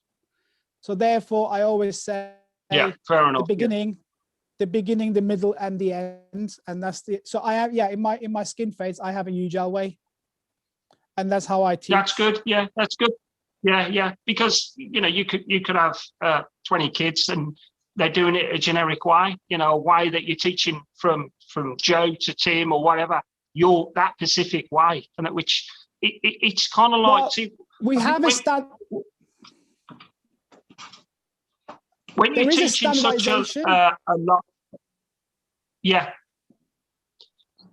When you're teaching a lot of kids, then obviously you're going to get some kids that are really good, and you're going to get other ones that find it really confusing. And if we go too deep in with the terminology of the industry, it just loses them. You know what I mean? It's just kind of like they're lost in the realm of it all. You know, so But it loses an adult as well. An adult learner gets lost as well. Yeah. Liam, same question to you, mate. What do you do for education yourself and others? I'd say at the moment I'm trying to educate myself social wise. So more advertisement, not just on Facebook, but delving at this TikTok. I'm still trying to educate myself on working YouTube videos, trying to create them, edit them, etc. So I will look at a lot of different barbers online and see the type of content that they're putting out, and then try and educate myself into creating that type of content to put myself out there, to advertise myself a lot more. Yeah. So with the knowledge that you've got yourself, do you share that with other barbers that you work with at the moment that are struggling with something? Yeah, the lad that I'm running the shop with, he's having a bit of problem with trying to get create video content, etc. So the stuff that I'm doing myself, if it looks fine to me, I'll upload it. I'll speak to him about the type of stuff that I'm doing, the type of apps that I'm using for editing, etc. Talk through him with it and that. Yeah. He's giving it trial and error, the same thing. Yeah. Okay. Yeah. I mean, it's like education. See, and I've always said with education, our industry. You know, I've been I've been in the industry a long time, and it's very difficult when you've been in as long as what me and Phil understand where I'm coming from here. We generally can get set in our ways, okay? Because we know the industry inside and out. I'm not being big-headed, but we do. But what we do, we get complacent. So it's important, even with me, with education, that I look at other barbers, whether it's American, European, or South American, or whatever. I look at what they're doing, and then I kind of adapt it the Robert Grosvenor way. You know what I mean? I understand what they're doing. It's just they do it in a different way, or execute a different process from what I would. Yeah. So as long as I've been doing it, I think it's very, very important to stay ahead of the game and stay current. Yeah, You've got to stay current. If you don't stay current, you're going to be left behind. Simple as. I do agree with that. Same question to you anyway, Phil. Thanks, Liam. Education and, you know, obviously sharing your knowledge onto others type of thing. What do you do there? You know what? I think you're right about staying current, but I think it's even more important to know what you're doing in the first place, because there's a lot of people who want to be current in trends, but they don't actually know the basics. This is what we're talking about when styles change, when there's a shift. If you don't actually know the basics, you're not going to be able to shift. So, I mean, I've recently put a post on Instagram, and it was talking about we all love a before and after. And we've all had the opportunity to do before and afters. I mean, we've had people come in with long hair. We've literally, I love it when someone comes in and does a restyle, you know. But, you know, listen to this, guys. I put a thing on a post saying we all love a before and after. But if you're a barber or a hairdresser, the big questions are, how do you achieve your goal, right? What techniques or tools would you use, and how long will it take you? And this is the big point I want to make about education, right? I've got many industry peers, people like yourself, Robert, and this is not actually saying about you, but just I've got many industry peers that have been doing it for a long, long time, and they're very respected in the industry, and they're inspiring the masses. When I go to Salon International, I see them on stage. When I see them on YouTube, I see them inspiring people. But this is the big point I'm trying to make, and this is where it might be controversial, but I stand by it. They're making things more complex, right? They're making things more complicated by missing out pure barbering techniques. Yeah. So if any of you guys find, if any of you guys find barbering difficult, I promise you there's an easier way to do it, and there's a more effective way of doing it. So this is why I've got this academy. Finally, I've been speaking with a few people in the industry, and they've said, Phil, you've got these techniques. Why are you hiding them? And I'm not hiding them, but I'm concentrating on my own business first and foremost. But now the business is established, I'm taking it out to the masses, and I'm going to be showing them the 4-stage method that I've got. And some of you guys are, you're obviously aware of it, but it's going to make your barbering more enjoyable. So if there's something you don't like about your barbering game, it's probably, Nicholas, no disrespect about skin fades, if you don't like them, you're probably not doing them right, or there's an easier way to do them for you to like them. And that's the thing. If you don't like something, it's not that you've done an absolutely amazing job and you stand back and think, oh, I don't like that. It's because you're frustrated with yourself because you want perfection. And that's not a criticism, that's actually a compliment.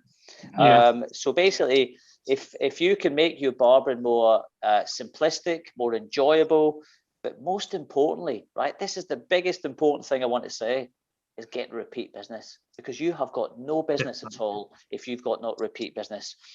So this is why I'm taking my 35 years of knowledge and learning from so many people very, very quickly. I know it's short of time, but I'm going to quickly tell you this. When I was in India, when I was lucky enough to be on stage representing City and Guilds, I said to all the people, because it was like being one of the Beatles out there, literally, they were going mental. And you're standing on stage, and I'm not saying all we are as a barber, but at the end of the day, we've got to break it down. We're no bloody well icons here, right? And I said to them, guys, the reason I'm on stage is simply because I'm passing on to you the knowledge that I've learned. I'm only passing it on to you.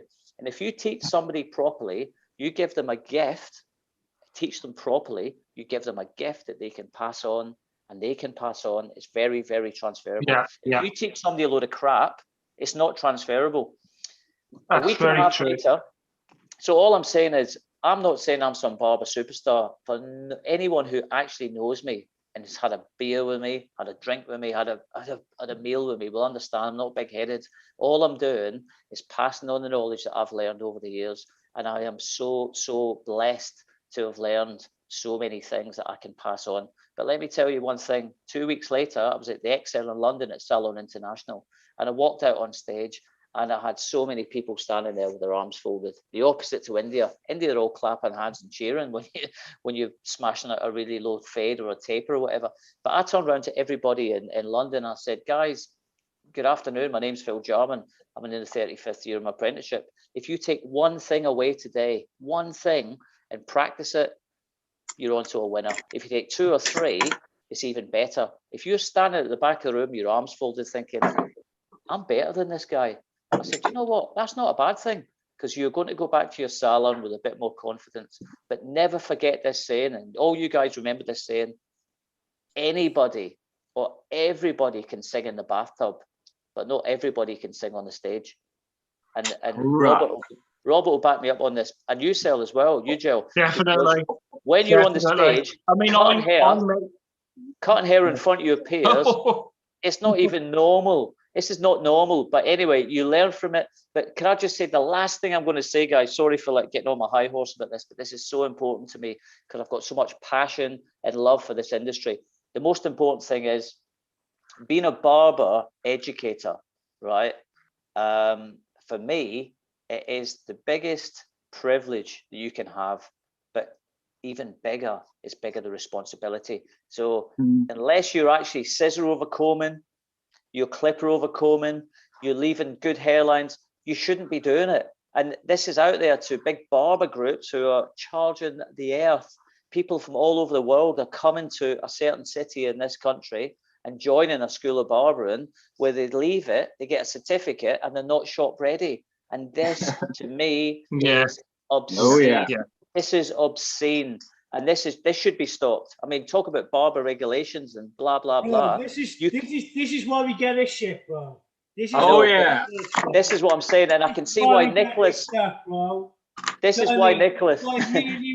I'll never get one of those. I don't need a piece of shiny steel to make me cool. No, but listen, guys. But listen, being a master barber is every single one of you guys around this table tonight can be a master barber, because what a master barber for me, it's great having the accolade and it's fantastic, and I've got so much respect for the Copelands, by the way, and I've got to tell you that right now. But for me, being a master barber is have a mastery over that guy that sits in your chair and bringing him back, talking the way he wants to talk, giving him the good haircut. That's what's really important, Phil. You're right, bro. It's who's control the conversation. Yeah, definitely. So to me, guys, sorry, I've harped on a little bit more than I should have tonight, but no, as I guys, say, listen. Yeah, Phil's spot on there. Listen, and Phil. That's all about selling yourself. Rob just took over then as co-host. He was the one who asked the questions. We're literally on the last 10 minutes now, so I'm going to fly through the last question. Hold on. Way past my bedtime, boys. We haven't got any time. We've got no time. One second. That's all. 1 second. What you mentioned about these cheat courses, Phil, and workshops and this and that, mate, that is something that's on our target list, and we're going to try and stop, mate. Oh, yeah. Because all it's doing is disrespecting and unstandardizing our industry, full stop. That's it. And it's got to stop. And it's taking food out of our children's mouths. Guys, listen, I'm not going into this now. We've literally got 4 questions left. I'm going to fly through it. Right. I'm going to start off with Leigh. So we've got the US barbers and the UK barbers. If you had the little barber battle going on, this is for all of you guys. US barbers versus UK barbers. Who would you pick, bro? Ooh, I don't know. I literally follow quite a lot of both. That's what I'm saying. So listen, it's a quick question. Yes or no? US or UK? I show it now. The US is beating. I'd say personally, going off what I follow at the moment, I follow a lot more American barbers than I do UK barbers. Yeah. Okay. Rob, right. who's better, US or UK, Rob? UK. Nick, who's better, UK or US? UK or US? Phil, who's better, US or UK, bro? it depends on the barber. Listen, we're talking about all of us. All of us together. UK or US? Pick one, bro. You got 2 US, definitely, because the industry is regulated. Definitely okay, US. Thank you very much. Phil, US or UK, bro? I've got to say UK. Brilliant. You, Joe, obviously he's just disappeared. Obviously, I imagine he would have said UK as well. So it's UK. I would have said UK. Rob said UK. Nick said UK. Phil said UK. South Africa's better, but anyway, I can't choose them. Well, here we go. With there. He's back. You, Phil. You, Joe. What, UK or US, bro? Turkey. I'm going to kick him off the chat now. Kick him off. South Africa. The amount of good barbers in Turkey that is not known. They're very good. Mate, I back you, bro. I've been there. I back you. I'm saying US or UK. It's 2 options. No Turkey. Oh, I thought you said US or Turkey. I thought you said US or Turkey. I have something to say to earlier subject. No, we're not talking about earlier subjects. We moved on. Stop picking up sticks. Flow process. Talk about it after. UK or US, bro? I got questions to ask. Quick. UK. Brilliant. Thank you very much. I said you'd say that. Yes. Anyway, we're just going to talk about the gig economy quickly. America is following us. Why should we follow America? They're following our trend. We are the leader of the world. They're following us in fashion trend, but we should follow them in regulations, the way they license their barbers and stuff. Exactly. Yeah. You should follow Turkey, you know. You can't open a shop if you're not qualified. Exactly. In my country, you need a master's to open a shop, and one person in the shop needs a master's. And to get a master's, you need above 80% on all your modules. And I think we have to enforce that into this country, because you got You got millionaires buying out shops, employing people, and they fucking pocket in thousands. Sorry about the P, but it's a complete joke at the moment. Right, guys, moving on to the next question. I was gonna ask about the gig economy, but we'll be here for ages talking about that. So we're gonna move on straight on to tools. Obviously, I got young Joe the new. Look at them, Nice, Oh la they la! are sick. Look at them. They are lovely. Anyway, starting with Phil, what tools do you use, bro? Well, very, very quick. How long have I got? 60 seconds? Right, I need to know your clipper, your trimmer, your foiler, and your scissors. That's it. Move on it. Okay, my clipper is X-Ergo, my go-to clipper, the best clipper that I've known in 35 years, and that is a massive shout. I'm into the hitters as well for finishing off. From Ergo as well. They're absolutely fantastic for lining out, not for removing bulk. I keep hearing people saying, oh yeah, they don't remove bulk, because they don't remove bulk. No mini clipper removes bulk. If you want to muck your blades up. Thank you for pointing that out, bro. Listen, this is all to do with education, and idiots are showing people how to skin fade and take the bulk out with mini clippers. Idiots. Right, anyway, my scissors are Mataki.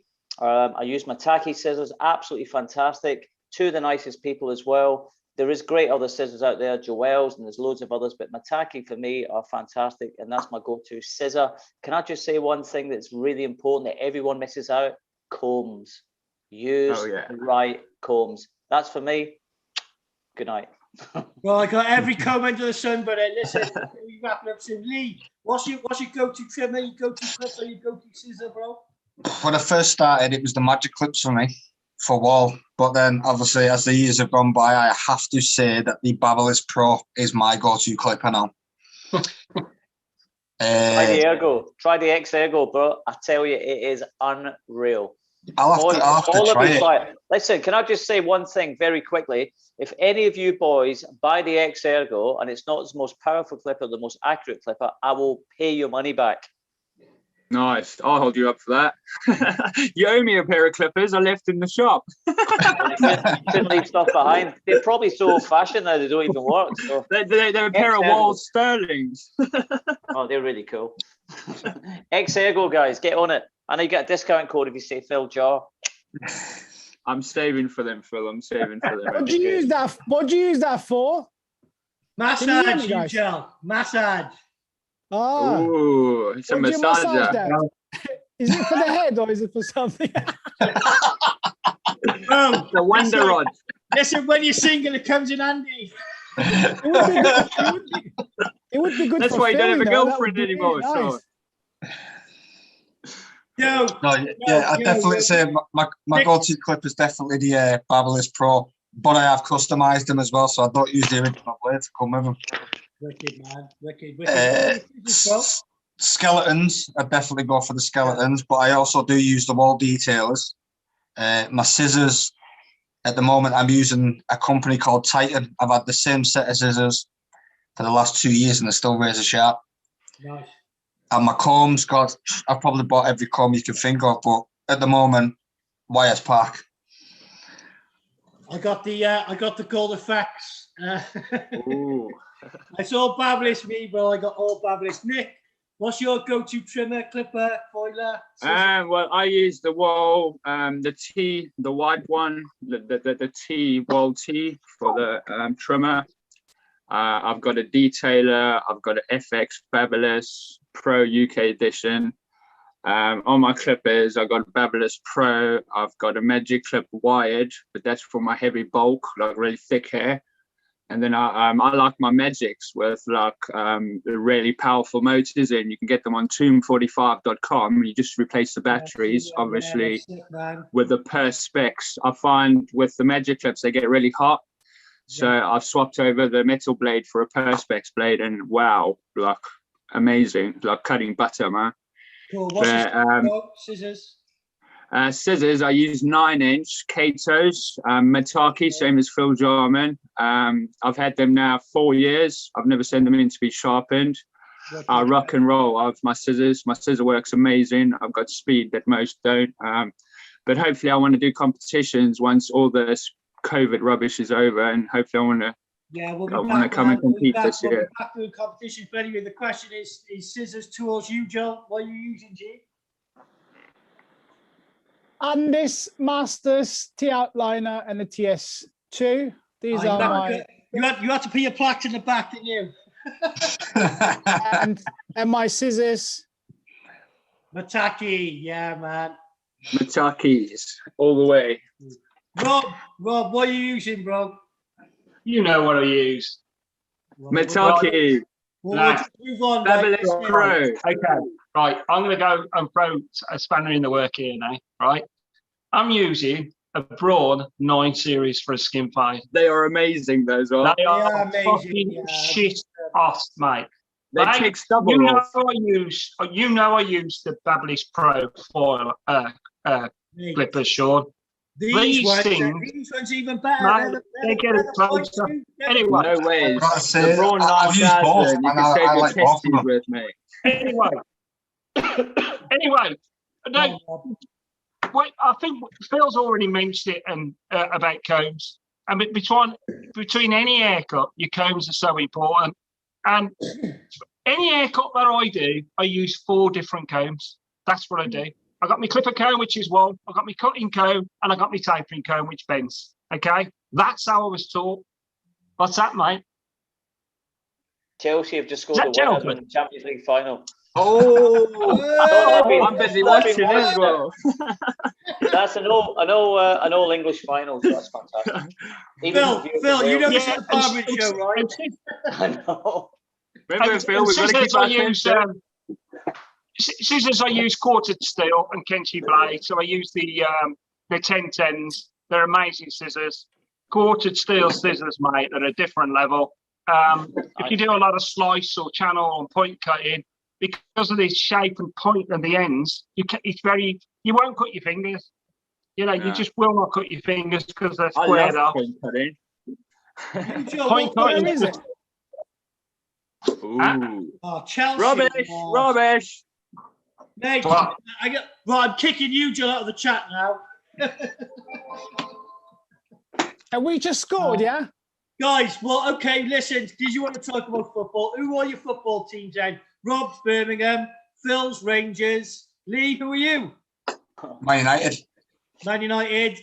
Nick, who do you support? Liverpool and Chelsea. Not Rangers, by the way. I'm a Cardiff City fan. Do the Sean. Ayatollah. Liverpool, English, Sean. Rangers. The Rangers in Scottish. Sean, I'm not actually a Rangers fan. I do like Rangers. Glasgow. Guys, subscribe to my channel, F5 UJAL YouTube. Subscribe, please. That's my merchandise. There you go. I will. Phil, I like it. Phil, who do you actually support, bro? You didn't. Well, it's a crazy situation because not many barbers can claim. Celtic, in it, Phil. No. I used to own Crawley Town Football Club. I took them from the non-league into the He's a football league. millionaire. He's loaded, man. He's minted. Not a millionaire. You never tell anyone you're a millionaire, mate. Never upskinned. But you know, check out Crawley I Town. play golf with him, you know. I know. Crawley Town, eh? I lived with him. Phil, Crawley Town sound like a London football. Well, do you know what? They're from they're near Gatwick. Crawley's near Gatwick, and I took them over just before we went into liquidation. Let me. He was a London club. He was Well, a London South club. London, yeah. Joe, can I just Crawley's tell where you one Copeland's thing, are. lads? No, Yeah, it's not Crawley's far where from we had Copeland. the Master Barber. Yeah, That's it. Yeah. Sean, let me tell you this very quickly. This is the beauty of being a barber. We're all about networking, okay? Mhm. Robert, you like this.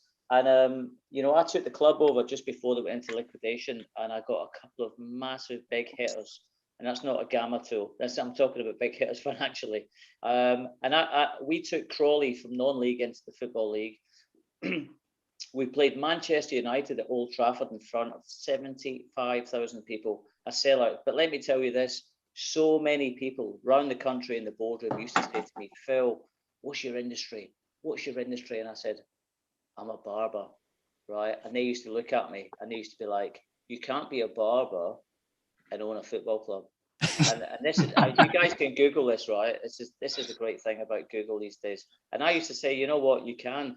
And Neil Warnock, who was the Cardiff manager, is a good friend of mine. And there's so many football guys that you would all know from the Midlands down to Wales and all over the country. I became a big name in football as well as barbering, but it's all about business. And it doesn't matter what business you've got, whether it's a barber shop, whether it's a football club, the same principles apply.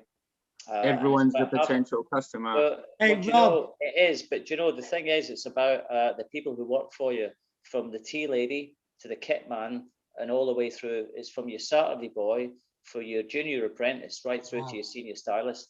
You treat them all well, you educate them well, and everything's good. But anyway, I won't talk anymore. Rob, listen. I think a lot of shop owners should listen to Phil's advice tonight, because definitely, man. Rob, listen, you know that 50 grand me and you had last year, you have to buy him down or what? The tax man's listening, boys. Do you know what? We're going to be buying Barrytown next week. Again, look, Sean, right? I just want to react what Phil said there. You know, listen, I had a girl work for me for 27 years. She retired. I've got 4 girls that work for me now. They've been working with me for 17 years. That says it all, doesn't it? Do you know what I mean? Yeah. And you know what? It's not. I treat them like me family. I treat them like me. You know, that's the problem we got down here. We don't have that. Me, I look after you. You know, well, listen, there's too many ruthless people in the industry. I sacked my dad off. I'm replacing you, brother. But listen, guys, we come to the end of the interview now. We're just going to wrap it up with a little outro. I'm going to start with Leigh. Leigh, what's next for you now, bro? Just finishing up because we're going to wrap it up, okay, brother? Competitions. As soon as any competition that comes up next year, whether it be Britain's Best Shave, can you see mine? Competitions, anything I can get on to next year, I will be straight on it. I'm up for that, Leigh. Can I give you a bit of advice? Can I give you a bit of advice? Yeah. Right? When you enter competitions, always think outside the box. Do something unique and extremely creative. Seriously. Go on SweeneyTV and watch the Matthew Garrin interview and the Grant Hackett, because they give you insight as well. Rob's giving you the top of the butter, but if you want the real bread and the dough, watch everything, because they go Leigh, can I give you one quick bit of advice as well, just to back up? Just about what Robert and Sean, you know, and this is massive respect to every single one of you guys on tonight, by the way. But can I just say one thing? I've been very lucky to judge all the biggest award ceremonies, you know, from the big ones in Blackpool to the Scottish Hairdressing Awards, the Shabbas. But what I say to every single person who enters a competition, who wants to enter like yourself, there's a lot of people who enter, which equals a lot of people are disappointed. Because there's only one winner. But can I just tell you one thing? This is the most important thing you hear tonight, for me anyway, not from you guys, but for me, is the only judge. So people say, oh, you're a judge, that must be great. I says, no. I'm a judge of the competition, but the most important judge, Leigh O'Donnell, you can have is the guy who sits on your chair. Yeah. So it doesn't matter if you win the competition, you can gain experience from it and you rub shoulders with some great people who are entering this competition. But the only judge you need to worry about, my friend, is the guy who sits in your chair. Yeah. There you go. Thank you. As happy customers or returning customers. Yeah. Definitely. So just finish up on the outro. You, Joe, what's next for you, brother? Oh, what's next for me? There's competitions, and I've got 2 finals that I've been waiting for. I am in the finals, and I'm just waiting for the go ahead after this COVID. Where are they 2? One is a shaving, and one is the Barbercom final, the UK finals. I'm sure you're going to smash it. And the exhibitions, you know, I just miss. Wet shave competition, yeah. I'm in the wet shave finals again, yes, for 2020, but it's been postponed. Yeah, I want to bring that belt. I want to bring that belt home. You know, Enver had it too long, so. Yucel, keep it slippery and wet and sharp, and you won't have a problem, mate. It'll be. Listen, the next load of wet shave now will be back to the regionals, and it'll be a restart later at the end of 2021 if the BBA can do it. I can't hear you. You're too far away from. Say that again. The BBA Wet Shave Final 2020 is done. It's cancelled. It's not going to be a final of that now. They're going to restart it, and they're going to do regionals again from scratch. So you have to Well, they're re-enter. taking away. They're taking away our final. It's written off, bro. It's written off. COVID fucked it. It's done. Is that So- what they said? When has this been announced? It hasn't been announced yet. As you know, I speak to people regularly, bro. But trust me, that's what's going on. Well, there we Anyway, go, Mr. O'Donnell. We can enter now. Yeah. well, there you go. Exactly. Well, good. Rob, I want to see you and Phil in there as well, bro. Let's get this all. Yes, come on. Well, There can you know only what, be John? one. There There can can. only be one, Phil. There can only be one. But, If you want to learn, if you want to learn a Turkish way of shaving, you know, I do training, you know, guys. If you you, want to John, learn from the listen, best- mate. Listen, you, John. I rate you as a shaver, mate. You are one of my fucking main guys. I back you all the way. I had you up in that fucking Amazing. final against Amber, and I really gutted you lost because I wanted to see you beat him, bro. And I know for a fact on the day you can beat him, bro. You know you can, and I can. We're all winners at the end. Well, it was only 2 points. It was only 2 points. I was I out. know, bro. and- You were, and look, bro. Listen, I fought your pain, bro, and I backed you, bro. Me and you are good friends, bro. And you know, I just want to just say that keep going, bro. Keep shaving. Keep going. Keep doing. That's the thing. Never give up. Never give up. And Yeah, just, but- just carry on. You gel as well. Have some confidence up. in what you do. Show up and never give Nicholas, up. mate. Nicholas, what's your outro, bro? What's finally for you, bro? Before we wrap it I up. don't know. I've got very, You've got very 7 mixed minutes. feelings at the moment. I've got very mixed feelings at the moment. So I'm judging whether I'm going to actually carry on with my career or Shut do up, something bro. else. Listen, me and you will have a chat later. Phil, what's your outro, bro? Just really excited about. To be honest, with you, we've come out obviously of a crazy time for everyone. Yeah. It's just about being confident for yourself, Nicholas, as well. Being confident, believing in yourself as well. But I'm just so super excited to take my barbering education countrywide. I can't wait for you to come down here, Phil. Yeah, I've got the Phil Jarman Academy, which I'm taking this 4 stages, literally England, Scotland, Ireland, Wales, and Northern Ireland as well. So Mate, you can come down to me as well. Just book yeah, it up, let's so get it. basically, in a quick nutshell, I'm doing it for classes of 20 people only, and it's very very I wouldn't say it's cheap because that probably devalues what I'm doing, but it's only 50 quid a head. 50 quid a head, and you come on. And you know what, guys? I would Well, last definitely time 20, recommend that's it. good money, man. To all For barbers ultimate suffering. knowledge is good. So it's 50. I'll be honest with you. I think that's a bit too cheap for your talent. No. Listen, it's not You for know, me because I'm looking it's at like listen. 170, 180. bro. No. Listen, guys, I've got to Rob, quickly tell you, Rob, and to anyone listening to Rob, this, minimum. obviously, And if you want anyone us to pay, listening. it's minimum six, No, 700 guys, pounds. but guys, listen, I've got 20 people. I'm not after the money. Anyone who knows me, I'm not after Yeah, the give money. the But knowledge I out am there. showing you guys, I'm showing the Yeah, yeah. people, to the masses, it's 50 quid a head. I get you, I'm not greedy. It's 50 quid a head, and you're going to have 4 hours of massive confidence boosting barbering skills that's going to take you to the next level. And it Bill. will take you to the Well, next the level. thing is, because So- you're doing 20 people and you're doing 2050, so 2050s is 2,000 Grand. pounds. Permission to say, normally Phil Jarman Me and Rob, charges that's- £3,000 a day for training. Phil Jarman Hey, normally Jim, charges he might listen to this £3,000 per conversation, you day. know. There's too many people talking. So, One at a time. I'd rather do a smaller class and charge more and do more. Of in- course. training, because Phil, you're doing more of a show, really. And Yeah, do you know what it is though? This is 20 his people. academy. He can run how he wants. That's Yeah. how he's chosen. That's, and you know- that's you know. what I'm saying. We all run our academies differently. But can I just say, I'm all not- you I'm guys, not listen. I'm saying that's fucking great. £2,000 to do a fucking couple of hours. So, That's great. well, listen, guys, listen. Can I just say one thing though? And this is not You get being what you in pay any for. way. This, I want all you guys, when I come to whatever area you're in, come on this course, right? And Oh, come on, I promise you, you'll absolutely. I mean, anyone who knows me, as I say, I'm not a big head, but Well, I'm so asking you to privileged. come down here, bro, and come to me. I am. bro. I am coming. I'm coming to welcome, Cardiff. I have to lock the sheep up, mate. Phil comes down there. No, but listen, I'm only having a drink the night Haggis. after they do, not the night before. Okay. What's this? Give me Sheep a lot of haggis, that. lad. Phil, if Seriously. you need a venue in Birmingham, we have 2 salons, quite big Yeah, for that's 20. fantastic. So That's look fantastic. at the But salon. I really, it's massive. Look at the I'm- salon. I'm really Look at looking forward to spreading this to the masses. And listen, I don't take this industry lightly. I love it, and I've got so much passion for it. And as I say, all the things I've learned, from the good and the bad, I'm putting into the simple 4 stages.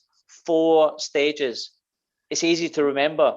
Some people have got section guards. They've got about 27 sections on pulling things out. A to Z hairdressers, Phil. Exactly. Nick, that is exactly what I call them. I call them A to Z hairdressers. And I said they're laughing, mate. It's funny. You know, everyone picks the hair. I call them when it comes to a job interview. How people working, you know, section guards, yes, they like to section, and let them section. They're happy with sectioning. But you know what they are? Process is improving your business, is improving your haircuts. Listen, if you're going to bring it up, let's talk about it properly. The section guard started with Sid Stigger. He was the one who did the central sectioning, and then he brought it into barbering, and every motherfucker copied him from Josh. Then Tom Baxter took over. Tom Baxter. Yeah, let them do it. Robert Grosvenor, right? Everybody copied him. But so let them do it. They're doing one guard, haircut. They're doing one haircut for an hour and a half. So they're not going to earn much money. So therefore, it's improving your business. You need to learn how you can finish a haircut in an allowed time. I think you're missing the trick. You're missing the trick. COVID now. You don't want to be wasting loads of time. You're missing the trick, guys. You're missing the trick. They're using their hairdressing knowledge into the barbering knowledge. There's nothing wrong with that, guys. There's nothing wrong with they that. overkill the sections. Okay, there's nothing wrong. There's nothing wrong with that, Rob. You are 100% right. It takes long. Can I just say one quick thing? If you're a youngster or any age and you go to college to learn hairdressing, you've got a hairdresser that's teaching you. And by the way, please remember, I'm not slagging anyone off in education, because that's something that I want to talk about. Right, just very, very quickly. Let me just finish this, and I won't say anything else, right? Because I could chat about it all day. Sean, you've got me on an old. We could have a 5-hour chat, just like Rob can with you. But listen, Rob hasn't even gone home yet. He's 2 minutes left. So, right, very quickly. So, if you are watching the show tonight and you want to get into this industry, go for it. But let me just tell you this: if you want to do hairdressing and you go to a college, you're going to have a hairdresser teaching you. That's fantastic. If you want to be a barber, you've actually still got the same teacher teaching you barbering. And that's like, if you want to be a bricklayer, you've got a plumber teaching you how to build a brick wall. Right. Barbering and hairdressing fundamentals are completely different. So all I'm saying is get the right person to teach you the right job, and don't. But also being a hairdresser coming into barbering is fantastic. It's fantastic, but learn the right techniques. Forget the sections. Learn scissor over comb, clipper over comb. Thank you. I won't say any more. Sorry, Sean. Rob, listen. Well said, Phil. Well said, mate. Because Rob will go into a year now. Rob, wrapping up with section guards. What's right? Okay.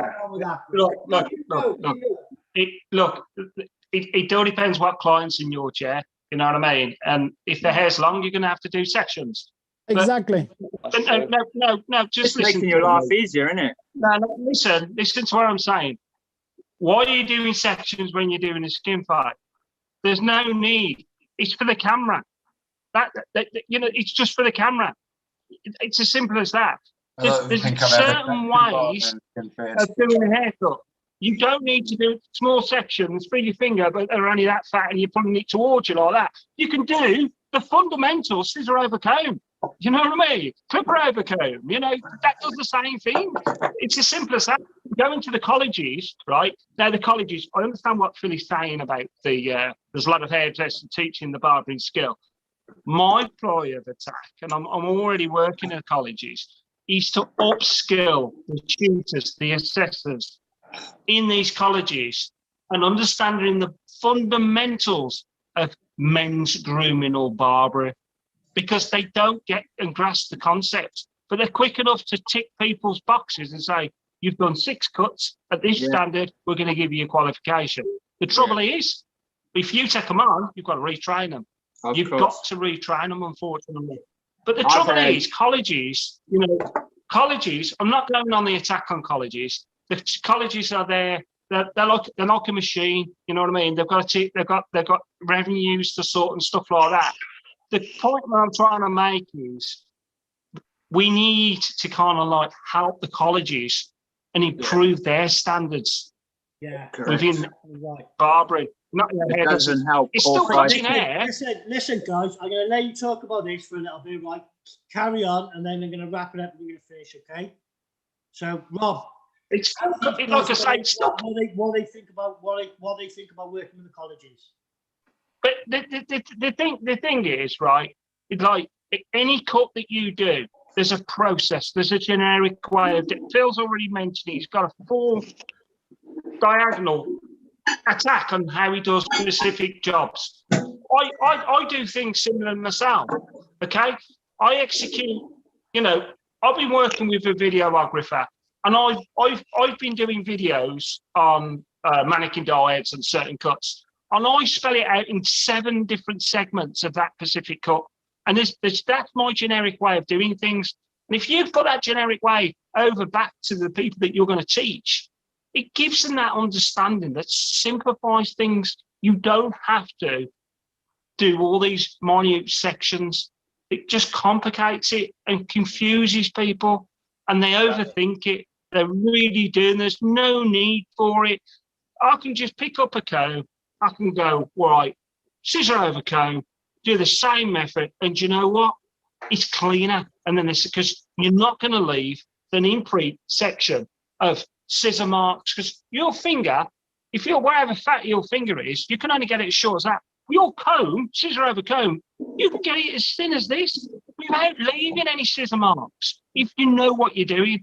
And that's why these guys are doing these minute sections, because it's good for a camera. It's good for that camera. That's why they're doing it. And then they go in. They go in with a bloody clippers and take it off. And I'm like, why did you do this? It's just the way of selling themselves. That's it. It's just the way of selling themselves. That's the way. That's the process that they work with. The process when I do a skin fade, when I launch my online academy, which is going to be later on this year, there's going to be different haircuts each month. Okay, it's going to be like a subscription. So Hair by Razor Rob, I'm going to be launching this, and you'll see the process that I use, and that process is very easy to understand because you don't have to confuse barbers, and that's what they're doing. That's exactly right. That's what I You know what I mean? That's what I'm chatting about now. So true. Yeah. You don't, but the trouble is, our industry is driven by creativity, fashion, look, the way that it's chiseled, isn't it? You know, there's no one worse than me for creating perfection, you know, because I'm a bugger for it. When I do a haircut, I polish it, I sharpen it, and then I could just chisel it into a way where the eye sees it. But there's one thing with my work that I do. I don't use any enhancements whatsoever. What you see when I is what I do in this shop. I don't use any fiber powders or anything. Do you know why I don't do that? Because if once that comes out of the hair, what's it hiding? What mistakes is it hiding? Because it's fake. I'm not a massive, like I said, I watch a lot of the American barbers. I like the stuff that they do, but one thing that I'm not too keen on myself is the enhancements, because you can make a shit fade look good with an enhancement. Yeah, it's just hard to mistake. It's like Phil taught me, shit barbers use loads of products to hide their mistakes, mate, and he's right. It is, but that's one thing that I haven't even looked at. I won't even look at doing, like the enhancements. You can make, if you can bang off a good blurry fade, then that's fine. There's no need to put enhancements on it. I know a lot, like I said, the American lot, they thrive off it. They love it.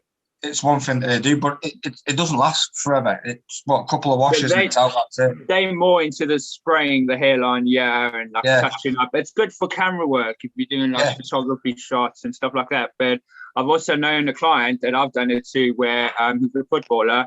He went out the whole night on the town and his face actually broke out in like massive blisters and stuff. So you guys be really careful on what products you do use, and do skin patch tests before you even do a patch skin test, where they have to come in 24 hours before you actually use those sprays, because sometimes people's skin just have a very bad reaction to it. Guys, can I just say one quick thing though? I've got to go in a minute, by the way, believe it or not. I'm wrapping up now. It's to bedtime, Phil. Yeah, just very quickly. You're talking about skin fades, and you talked about this, that, and the other. The amount of people that spend 45 minutes on a skin fade, rubbing a warm clipper up the side of somebody's head, is an absolute disgrace. It's a disgrace. Why do it? I mean, honestly, the amount of people that come out with rashes, they come out with this, that, and the other. But it's all down to education as well. So I don't want to harp on about that. But the most important thing, I love important things with this industry, and I'm so blessed to have learned from great guys that I can pass it on to everyone I chat to. Not everyone might agree with what I say, but prove me wrong. Prove me wrong. Come and watch one of my shows and prove me wrong. And that's all I say. I'll chuck it out there. Listen, let me tell you something about skincare. Is very, very important in our industry. You've got to make sure your tools are clean. You've got to make sure you're using the right sterilizing equipment. You've got to make sure you take your clippers apart properly, clean them properly, make sure that everything's sterilized, because and barbicide canisters. Make sure the barber shop has a blue canister inside. Listen, transmission can be really direct with clippers, and we need to be very important of that. But listen, just wrapping it up now, guys. SweeneyTV, Sweeney HQ. It's been absolutely brilliant to have you all on tonight, guys. And I just want to say thank you, Joe. Thank you, Lee. Thank you, Nicholas. Thank you, Phil. Anytime, brother. Thank you, Rob. It's been a great interview. And I just want to say, listen, guys, this is going to be kept on here for a long time. So, make sure you share it, get it out there. I tagged you on the Facebook. Excellent. Yokohama, Yaki Dayan. Thank you. Salute, boys. Been a pleasure. Familia. Bye. Take care. And yeah, if you ever need me, boys. Much love. Cheers, Tat. Signing out.